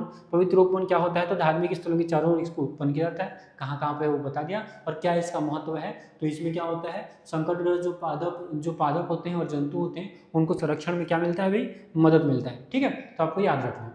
देखो भाई अगला क्वेश्चन क्या है, परितंत्र सेवा के अंतर्गत बाढ़, भू अपरदन, है ना, नियंत्रण आते हैं, है ना, क्या होते हैं, नियंत्रण आते हैं। यह किस प्रकार परितंत्र के जीवी घटकों जैसे बायोटिक जो कंपोनेंट है द्वारा पूर्ण होता है। ये एनसीईआरटी का क्वेश्चन है। देखो भाई, एक परितंत्र के जैविक घटकों में सभी पादप एवं जंतु सम्मिलित होते हैं। पादप से बाढ़ एवं मृदा अपरदन रोकने में मदद मिलती है। किससे? तो पादप से, है ना, पादपों से क्या होता है, बाढ़ और मृदा अपरदन को रोकने में मदद मिलती है। ठीक है, पादपों की जड़ें मृदा को क्या करती है, बांध कर रखती हैं। पादप की जो भी जड़ है वो मृदा को बांध के तो रखेगी। ठीक है, उसके बाद क्या होता है, जिससे मृदा अपरदन जो है वो रुक जाता है ना। जड़ें मृदा को छिद्रित करती हैं, जिससे क्या होता है, सतही जल जो है वो भूमि में क्या होता है, प्रवेश करता है तथा बाढ़ जैसी आपदा को क्या हो सकता है, रोका जो है वो जा सकता है। ऐसे आपको एक्सप्लेन वहाँ पे करना है अगर पूछ दिया जाए। ठीक है, ऐसे क्वेश्चन एक आध क्वेश्चन आपको देखने को मिलेगा, तो वहाँ पे आपको ऐसे एक्सप्लेन करना है। ठीक है, यहाँ पे कोई पुस्तक में इसको पढ़ाई नहीं हो अलग से, ऐसा नहीं है। ठीक है, इसको खुद से समझ के लिखना पड़ता है। ठीक है, तो ऐसे क्वेश्चन आपको भी वहाँ पे देखने को मिलेंगे, तो आप लोग बिल्कुल घबराना नहीं है, इसको अपने अकॉर्डिंग ऐसे जमा के थोड़ा सा लिखना है। ठीक, एनसीईआरटी का क्वेश्चन है, ऐसा ही पूछा जाएगा। ठीक है, ये भी देखो, ये भी एनसीईआरटी का क्वेश्चन है, ये भी आपको कहीं नोट्स में आपको मिलेगा नहीं। ठीक है, कहीं पे आपको रेयरली ही बताया गया होगा। ठीक है, तो लेकिन आपको ओवरऑल समझ के यहाँ पे जाना है। ठीक है, देखो, पादप की जाति विविधता 22%, जंतुओं में 72% की अपेक्षा बहुत कम है। क्या कारण है कि जंतुओं में अधिक विविधता जो है वो मिलती है। पादपों की जाति विविधता कितना, 22%, वही जंतुओं में कितना, 72%, इनमें विविधता जो है देखने को मिलती है। तो दोनों में क्या कारण है ये पूछा गया है। ठीक है, पढ़ाया हूँ इसको। ठीक, किसी भी परितंत्र में जंतुओं में पौधों की तुलना में अधिक जैव विविधता पाई जाती है। किसमें, जंतुओं में। और कैसे, देखो भी, तो जंतुओं में अनुकूलन की जो क्षमता है वो पौधे की अपेक्षा बहुत अधिक होती है। अनुकूलन मतलब एडाप्टेशन, कहीं पे जाके क्या हो जाना, मतलब निवास करने, अपने आप को क्या कर देना, अनुकूलित कर देना। ठीक है, अपने आप को क्या कर देना, एडॉप्ट कर देना किसी कैसे भी जगह में। ठीक है, तो क्या करते हैं, जंतुओं में ये अनुकूलन की क्षमता जो है वो पाई जाती है, मतलब वहाँ रहना, वहाँ अपना जो जैविक क्रिया है वो कर पाना, ये सारी चीज़ें क्या है, अनुकूलन है एक जगह में। ठीक है, अपने आप को एडॉप्ट कर पाना। तो जंतुओं में तंत्रिका तंत्र तथा अंतःस्रावी तंत्र जो है वो पाए जाने के कारण वे स्वयं को वातावरण के प्रति क्या कर देते हैं, अनुकूल कर लेते हैं। वही मैंने बताया। ठीक है, वही जैसे कि मैंने आपको कहा ना अपना जो जैविक क्रिया है वो पूरा कर लेते हैं, तो उनमें क्या पाया जाता है, तंत्रिका तंत्र और अंतःस्रावी तंत्र जो है वो पाए जाते हैं, जिसके कारण वे पूरे वातावरण में, कहीं भी वातावरण में स्वयं को क्या करते हैं, अनुकूलित कर देते हैं, एडॉप्ट जो है वो कर लेते हैं। ठीक है, उसके अलावा क्या है, प्राणियों में प्रचलन का गुण जो है पाया जाता है। प्रचलन मतलब मूवमेंट करना। ठीक है, जिसके कारण वे विपरीत परिस्थितियां होने पर वे क्या होती हैं, ये स्थल परिवर्तन कर सकते हैं। वही मूवमेंट कर सकते हैं ना, एक स्थान से दूसरे स्थान जो है वो गति कर सकते हैं, जा सकते हैं, है ना। तो ये उनमें गुण पाया जाता है ना, और स्वयं को बचाए रखते हैं। जबकि पौधे क्या होते हैं, पौधे स्थिर होते हैं। पौधे क्या चल सकते हैं, क्या नहीं चल सकते। तो ज़्यादा एडॉप्ट कौन कर पाएगा, ज़्यादा विविधता किसमें पाया जाएगा, तो ये ऑब्वियस सी बात है, जंतुओं में पाया जाएगा। ठीक है, स्थिर होने के कारण वे विपरीत परिस्थितियों का सामना करने के लिए क्या होती हैं, विवश होती हैं। अब वो सामना ही करेंगे, विपरीत परिस्थितियाँ कुछ भी वो वहीं रहते हैं, स्थिर रहते हैं, तो उसका सामना करेंगे। और मनुष्य क्या होता है, जगह परिवर्तन करके, यानी कि जो एनिमल होता है, जो जंतु होता है, वो जगह परिवर्तन करके उस जो विपरीत परिस्थिति आता है उससे क्या हो जाता है, वो छुटकारा जो है वो पाने में अपने आप को क्या कर लेता है, वो अपने आप को, उनमें गुण जो पाया जाता है अपने आप को बना लेता है, ढाल लेता है अपने आप को। ठीक है, वहाँ से वो मूवमेंट भी कर सकता है, मूवमेंट करके वो उस स्थान से दूसरे स्थान जा सकता है। लेकिन पौधे क्या होते हैं, स्थिर होते हैं, है ना, उनको वो झेलना ही पड़ेगा। ठीक है, विपरीत परिस्थितियाँ चाहे जो परिस्थिति है। ठीक है, तो यही कारण है पादप जाति विविधता जो है, पादप जाति विविधता क्या होती है, कम होती है जंतुओं की तुलना में। ठीक है, समझ में आ गया। नेक्स्ट देखो भी, ऐसे ऐसे क्वेश्चन आपको पूछे जाएंगे। ठीक है, अगला क्या क्वेश्चन है, क्या आप ऐसी स्थिति के बारे में सोच सकते हैं जहां पर हम जानबूझकर किसी जाति को क्या कर रहे हैं, विलुप्त करना चाहते हैं। क्या आप इसे उचित समझते हैं, बताओ भैया, आपके लिए क्वेश्चन है। ऐसा क्वेश्चन आपको घुमाने के लिए पूछ देगा। इसके लिए लिखा गया है, देखो, जब एक जाति पर्यावरणीय क्षति के कारण प्रारंभ कर देती है, जब एक जाति पर्यावरणीय क्षति करना जो है वो प्रारंभ कर देती है तथा अन्य प्राकृतिक जातियों को क्या करती है, पीड़ित करने लगती है, अतः इस जाति को विलुप्त करती है एडिज मच्छर, जो कि डेंगू, ज्वार, हाथी पांव तथा अन्य रोग को क्या करती है, फैलाती है, को विलुप्त किया जा रहा है। किसको विलुप्त किया जा रहा है, तो जो एडिज जो मच्छर है, इसको क्या किया जा रहा है, विलुप्त किया जा रहा है ना। हम उन्हें नष्ट कर या विलुप्त करके प्रतिवर्ष लाखों लोगों की जिंदगी जो है बचा सकते हैं। ठीक है, तो अगर आपको ऐसा पूछ दे, अगर क्या आप ऐसा चाहते हैं, ऐसा स्थिति लाना चाहते हैं कि जहाँ पर हम कि जानबूझकर किसी जाति को विलुप्त करें, तो हाँ जो रेव को फैलाने की काम करते हैं ऐसे जातियों को विलुप्त करना ही जो है वो सही होती है, क्योंकि ऐसा करके हमें प्रतिवर्ष लाखों लोगों की क्या कर सकते हैं, जिंदगी जो है वो बचा सकते हैं, है ना। तो ऐसे एडिज मच्छर को ये काम जो है वो किया जा रहा है, ठीक है, समझ में आ गया। राष्ट्रीय उद्यान क्या है, भारत में किन्हीं 2 राष्ट्रीय उद्यान के बारे में आपको बताता है। मैंने आपको सीक्वेंस में एक चार्ट दिया है ना, चार्ट में मैंने लिखा था राष्ट्रीय उद्यान कहाँ है, क्या विशेषता है, सब मैंने आपको दिया है, ठीक है। तो आप लोग यहाँ पे कोई 2 पूछा है, आप लोग उसको सबको पढ़ लेना, जो आपको मनपसंद है उसको याद करके आप लोग रखना है। छत्तीसगढ़ में भी मैंने आपको बताया, छत्तीसगढ़ के पॉइंट ऑफ व्यू से बताया था, है ना, ऑल इंडिया के पॉइंट ऑफ व्यू से बताया था मैंने, पूरा उसका नोट्स मैंने आपको दिया है, ठीक है। आप लोग को अगर याद होगा तो हम लोग बहुत डिटेल से इसको पढ़े थे, इसको पढ़ने की जरूरत भी नहीं है, लेकिन चलो फिर एक बार पढ़ लेते हैं, ठीक है। राष्ट्रीय उद्यान क्या है, तो वह क्षेत्र, अच्छा याद रखना, राष्ट्रीय उद्यान और वन्य जीव अभ्यारण्य दोनों में आपको अंतर जो है वो अभी पढ़ लेना है, ठीक है, अभी के अभी पढ़ना है उसको, ठीक है। मैं उसको करा चुका हूँ। यहाँ पे क्वेश्चन राष्ट्रीय उद्यान अलग से है, वन्य जीव अभ्यारण्य जो है वो अलग से है, ठीक है। उसको हम लोग XC2 इन सीट वाले संरक्षण में भी कवर करेंगे, ठीक है। तो आपको क्या करना है, राष्ट्रीय उद्यान और वन्य जीव अभ्यारण्य को उसको अंतर को देख लेना है, ठीक है। जो भी मैं क्लास में बीच में जो भी क्वेश्चन याद करके आपको बताता हूँ कि ये पढ़ लेना, तो बिल्कुल उसको पढ़ लेना, ठीक है, क्योंकि इंपॉर्टेंट हो सकते हैं, ठीक। जैसे मैंने आपको कहा था, इसी क्लास में कहा था कि क्या बोला था आपको, कार्बन चक्र है ना, कार्बन चक्र और जो नाइट्रोजन चक्र है ना, कैल्शियम का फास्फोरस चक्र है ना, ये भू रासायनिक जो चक्र है वो सारे को प्रैक्टिस कर लेना, मैंने आपको कहा है, ठीक है। तो वैसे ही मैं कह रहा हूँ कि राष्ट्रीय उद्यान और वन्य जीव जो अभ्यारण्य है वो दोनों में अंतर भी आपको देख लेना है, ठीक है। मैं दे दिया हूँ आपको नोट्स, बुक में भी आपको मिल जाएगा, ठीक है। देखो भाई, तो देखो राष्ट्रीय उद्यान क्या होता है, तो वह क्षेत्र जो भारत सरकार द्वारा, किसके द्वारा, भारत सरकार द्वारा वन जीवों के जीवन के विकास के लिए क्या किया गया है, घोषित किया गया हो, क्या कहलाता है, राष्ट्रीय उद्यान कहलाता है। ऐसे क्षेत्र में वनों को काटने, पशु चारागाह यानी कि पशु चारण जो है वो, खेती इत्यादि की अनुमति जो है वो नहीं दी जाती है। हमारे देश में कुल 66 राष्ट्रीय उद्यान है, जिनका कुल क्षेत्रफल जो है वो 33,988 वर्ग किलोमीटर जो है वो है, ठीक है। इसके अलावा राष्ट्रीय पार्क क्या कौन कौन से आप लोग देख लीजिए, ठीक है। मैंने आपको बहुत सारे लिखाए हैं, आपको जो भी पसंद हो वो आप लिखेंगे वहाँ पे। कोई 2 पूछा है तो यहाँ पे देखो, शिवपुरी पार्क, गुंडी हिरण अभ्यारण्य, है ना, जिम कार्बेट, है ना, जिम कार्बेट पढ़ा चुका हूँ, ठीक है। बोतला नेशनल पार्क, दाचीगम राष्ट्रीय उद्यान, Sundarban national park, Kanha Kisli national park, ये सब आपको याद रखने हैं, और बहुत सारे नेशनल पार्क हैं, ठीक है। तो आपको जो भी पसंद आए उसको आपको लिख लेना है, जो भी याद हो आपको, ठीक है ना। कोई 5 आप लोग याद कर लेना है, ठीक है, कोई 5 आपको याद कर लेना है, ठीक। नेक्स्ट क्या है, जैव विविधता के विभिन्न प्रकारों को 4 जरूरी शब्दों में क्या करना है, समझाना है। जैव विविधता के कितने प्रकार होते हैं, बताया था मैं, कितने प्रकार होते हैं, 3 प्रकार होते हैं, है ना, अभी पढ़ेंगे उसको, ठीक। देखो जैव विविधता को जीवधारियों के पारिस्थितिकी संबंधों के आधार पर कितने भागों में, 3 भागों में बांटा गया है ना। तो देखो भी, जातीय विविधता पहला है, ठीक है, ये कितना प्रकार होते हैं, 3 प्रकार के, जातीय विविधता, आनुवंशिक विविधता और पारिस्थितिकी विविधता, ऐसे तो पढ़ते हैं इसको, ठीक है। देखो तो पहला जातीय विविधता है, ये भी 2 प्रकार के होते हैं ना, अल्फा बीटा, याद रखना, सॉरी 3 प्रकार के होते हैं, अल्फा बीटा गामा, ठीक है। देखो जातीय विविधता, एक वंश की विभिन्न जातियों के बीच उपस्थित जो विविधता होती है, उपस्थित विविधता को जातीय स्तर की जैव विविधता जो है वो कहते हैं। एक वंश की विभिन्न जातियों के बीच क्या होती है, उपस्थित जो विविधता होती है उसको क्या कहते हैं, जातीय विविधता के अंदर उसको रखा जाता है। तथा एक समान जातियों का समूह वंश कहलाता है, एक समान जातियों का जो समूह है वंश कहलाता है, आपको पता है।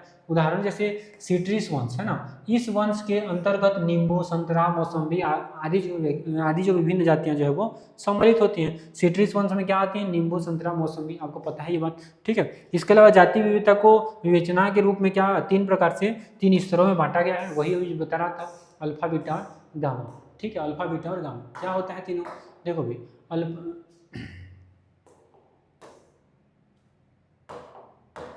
पहला क्या है, अल्फा है। अल्फा में क्या होता है, तो देखो यह किसी स्थान में जाति समानता और संपन्नता पर आधारित है। किसी यहाँ पे स्थान पर, जो भी हाईलाइट करूँगा उसको आप लोग ध्यान दीजिए, किसी स्थान में जो समानता और संपन्नता पर क्या होता है, आधारित होता है। बीटा विविधता क्या होता है, यह किसी आवास में परिवर्तन के कारण जो होता है, परिवर्तन के कारण जाति संख्या में क्या होती है, बदलाव की जो है वो दर है ना। क्यों क्या होता है, यह किसी आवास में जो परिवर्तन होता है तो उसके कारण जाति की संख्या में जो बदलाव होता है, जो परिवर्तन होता है, उसकी दर को ये क्या करता है, डिनोट करता है, बीटा विविधता, ठीक है। गामा क्या होता है, इसे सार्वभौमिक विविधता जो है वो कहा जाता है, सार्वभौमिक, ठीक है, यूनिवर्सल है ना, यूनिवर्सल सार्वभौमिक मतलब यूनिवर्सल, ठीक है। तो इस सार्वभौमिक विविधता जो है वो कहा जाता है। तो अगर आपको पूछे कि यूनिवर्सल डाइवर्सिटी किसको कहते हैं, तो आप क्या बोलेंगे, गामा विविधता को क्या कहते हैं, सार्वभौमिक विविधता या यूनिवर्सल डाइवर्सिटी जो है वो के नाम देते हैं, ठीक है। उसके बाद पहला हो गया था, ये क्या हो गया था, अभी दूसरा पारिस्थितिकी विविधता, है ना। जाति पढ़ लिए थे, पढ़ लिए, अभी क्या पढ़ेंगे, पारिस्थितिक तंत्र विविधता, ठीक है, इकोसिस्टम डाइवर्सिटी। यह जैविक समुदाय की जटिलता और विविधता है, किसकी, जैविक, जो भी जैविक समुदाय होते हैं उनकी जटिलता और विविधता को पारिस्थितिक विविधता कहेंगे, ठीक है। अलग अलग पारिस्थितिक तंत्रों में भिन्न भिन्न जीव जो है वो जीव रहते हैं, अलग अलग, जैसे तालाब का पारिस्थितिक तंत्र में कोई अलग रहता है ना, स्थलीय में कोई अलग रहता है ना, और ऐसे अलग अलग पारिस्थितिक तंत्र में अलग अलग रहते हैं, आपको पढ़ाया हुआ है, ठीक है। तालाब के पारिस्थितिक में क्या रहते हैं आप पढ़े हैं, ठीक है। अब देखो, अब क्या है, आनुवांशिक विविधता।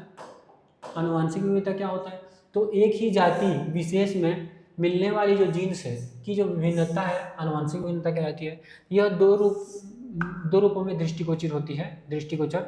एक ही जाति की अलग अलग समष्टियों में, जैसे कि उदाहरण, धान की विभिन्न किस्मों की उत्पत्ति होती है ना, बहुत सारे एग्जाम्पल मैं आपको बताया, तो यहाँ पे इतना ही जानना है, ठीक है। एक ही समष्टि की आनुवांशिक की विभिन्नताओं के अंतर्गत, उदाहरण के लिए जैसे देखो, दो बच्चे का जो रंग है ना, गुण, कद, बाल इत्यादि कभी कभी एक जैसे जो है वो नहीं होते, उनमें क्या होती है, विभिन्नता होती है, जो कि आनुवांशिक रूप से वो पढ़ते हैं। आप लोग तो पूरा सिलेबस पढ़ चुके हैं 12th का, तो ये बात तो आपको पता ही होगा, ठीक है। जो बच्चे का रंग होता है, गुण होता है, कद, बाल, है ना, ये सब हम लोग पढ़ चुके हैं आनुवांशिकता वाला में, ठीक है। तो ये सारी चीज़ें हैं, आनुवांशिक विविधता इसमें जो है वो देखने को मिलती है। समझ में आ गया। नेक्स्ट, जैव विविधता विलोपन के कोई 3 कारण। जैव विविधता क्यों विलुप्त हो रहा है, इसके 3 कारण। विदेशी जातियों का क्या होना, आक्रमण होना, अतिदोहन होना, आवासीय क्षति और विखंडन ऊपर बढ़ चुके हैं ना, सह विलुप्तता, साथ साथ क्या होना, विलुप्तता होना, ये भी इसका कारण है। इसका उद्देश्य देखो भाई, यहाँ से ही क्वेश्चन पूछे गए यहीं से, ठीक है। जैव विविधता संरक्षण के क्या उद्देश्य हैं, तो प्राकृतिक आवासों की रक्षा करना, ठीक है, प्राकृतिक संतुलन बनाए रखना, प्राकृतिक संसाधनों की सतत उपयोगी करना, प्रदूषण को क्या करना भाई, कम करना। इसके अलावा दुर्लभ पौधे एवं जानवरों को क्या करना, निर्यात पर प्रतिबंधित जो है वो लागू करना, ठीक है। दुर्लभ जो पौधे होते हैं, उन दुर्लभ पौधे और जानवर होते हैं उनको बेचने, यानी कि निर्यात करने में उसको क्या करना, प्रतिबंधित करना भी, ठीक है। ये भी इसका जो है वो उद्देश्य है, ठीक। इसके अलावा जैव विविधता के संरक्षण को समझाइए, यही तुम्हारे पाठ का नाम है, ठीक है ना, यही तुम्हारे पाठ का नाम है, जैव विविधता के संरक्षण को कैसे हम करेंगे, ठीक है। तो जैव विविधता संरक्षण में तो मुख्य रूप से 2 विधियां होती हैं, जो मैंने ऊपर डिस्कस किया था। एक क्या होती है, एक होती है, देखो भी, एक क्या होती है, स्वस्थान, जिसको हम क्या कहते हैं, एक्स सिटू कन्वर्जन, ठीक है, एक्स सिटू कन्वर्सन। एक क्या होती है, एक जो होती है वो बही स्थानीय होती है, जिसको क्या बोलते हैं, वो इन सीटू था, ये एक्स सीटू, ठीक है। वही स्थान, ये क्या होती है, एक्स सीटू, और ये क्या होती है, इन सीटू, स्वस्थान, ठीक है। तो अब समझते हैं इसको, ठीक है, क्या होते हैं एक्स सीटू और क्या होते हैं इन सीटू, ठीक है।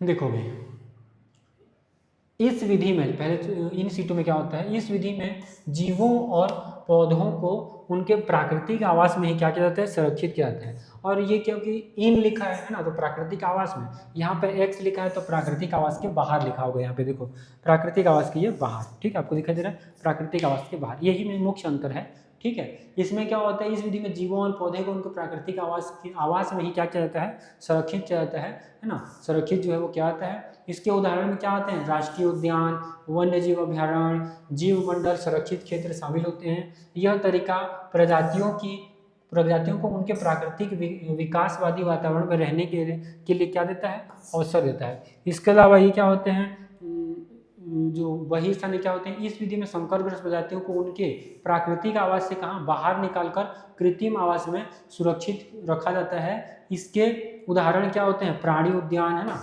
जो वनस्पति उद्यान है, जो बीज बैंक है, और उत्तक संवर्धन और सारी विधि जो है वो यहाँ पे देखने को मिलते हैं, ठीक है। तो ये सारी चीज़ें हैं, ठीक है, तो आपको याद रखने हैं एक्स सीटू और इन सीटू। इसके अलावा दोनों में अंतर ही पूछ देगा, ठीक है। तो यहाँ पे अंतर है, मैं आपके लिए यहाँ पे लिख चुका हूँ, देखो यहाँ पे क्या क्या अंतर होते हैं, ठीक। देखो ये आधार पे ले लेंगे एक्स सीटू और इन सीटू में स्थान, स्थान क्या होता है, जीवों को उनके प्राकृतिक आवास में ही, यहाँ पे प्राकृतिक आवास के बाहर, है ना, कृत्रिम या मानव निर्मित आवासों में ये जो है रखा जाता है। उद्देश्य क्या होता है, संपूर्ण पारिस्थितिक तंत्र और प्रजातियों की आबादी दोनों को क्या करना, रक्षा करना। यहाँ पे विशेष रूप से संकटग्रस्त या विलुप्त प्रजातियों की रक्षा और प्रजनन करना है, ठीक है। जो बहिस्तन है वो विशेष रूप से किसका है, तो जो विलुप्त हो रही होती है ना, विलुप्त प्राय और संकटग्रस्त जातियों को क्या करना, प्रजातियों को रक्षा और प्रजनन करना, ठीक है। और यहाँ पे संपूर्ण पारिस्थितिक तंत्र और प्रजातियों की आबादी दोनों की क्या करना, रक्षा करना, यहाँ का उद्देश्य जो है वो हो जाता है, ठीक है। इसके अलावा उदाहरण क्या है, तो अभी देखें राष्ट्रीय उद्यान, वन्य जीव अभयारण्य, बायोस्फीयर रिजर्व ये है, और इस पे क्या है, चिड़ियाघर, वनस्पतिक उद्यान, बीज बैंक और जीन बैंक, ये सारे इसके उदाहरण हैं। इसके अलावा प्रभाव क्या होता है, तो अधिक प्राकृतिक और व्यापक स्तर पर प्रभाव पड़ता है, ठीक है। और यहाँ पे क्या है, तो अधिक नियंत्रित और गहन प्रबंधन की आवश्यकता जो है वो होती है, ठीक है। तो ये प्रभावी है, ठीक है। अधिक प्राकृतिक और व्यापक स्तर पर क्या होता है, ये प्रभावी होता है, और ये अधिक नियंत्रित और गहन प्रबंधन की आवश्यकता हेतु ये होता है, ठीक है। तो समझ गया मैं आ गया। इसके अलावा आपको और क्या पढ़ लेने हैं, इसके अलावा आपको पढ़ लेने हैं राष्ट्रीय उद्यान और वन्य जीव अभयारण्य क्या होते हैं, इसमें अंतर जो है मैं आपको पहले से बता चुका हूँ कि आपको करना है, ठीक है जी। तो यहाँ आपका जो पूरा जो चैप्टर है, यानी कि पूरा जो यूनिट है, उसको मैं जितने भी इंपॉर्टेंट क्वेश्चन थे मैं आपको यहाँ पे समाप्त करता हूँ। अब यहाँ तक मैंने आपको कराया है, ठीक है। उम्मीद कर रहा हूँ कि क्वेश्चन यहीं से आपको देखने को मिलेंगे, ठीक है। और कहीं बाहर से भी क्वेश्चन आ गए तो आपको घबराना नहीं है, आप पढ़े हुए हैं, पूरा का पूरा हम सिलेबस खत्म किए हैं, है ना।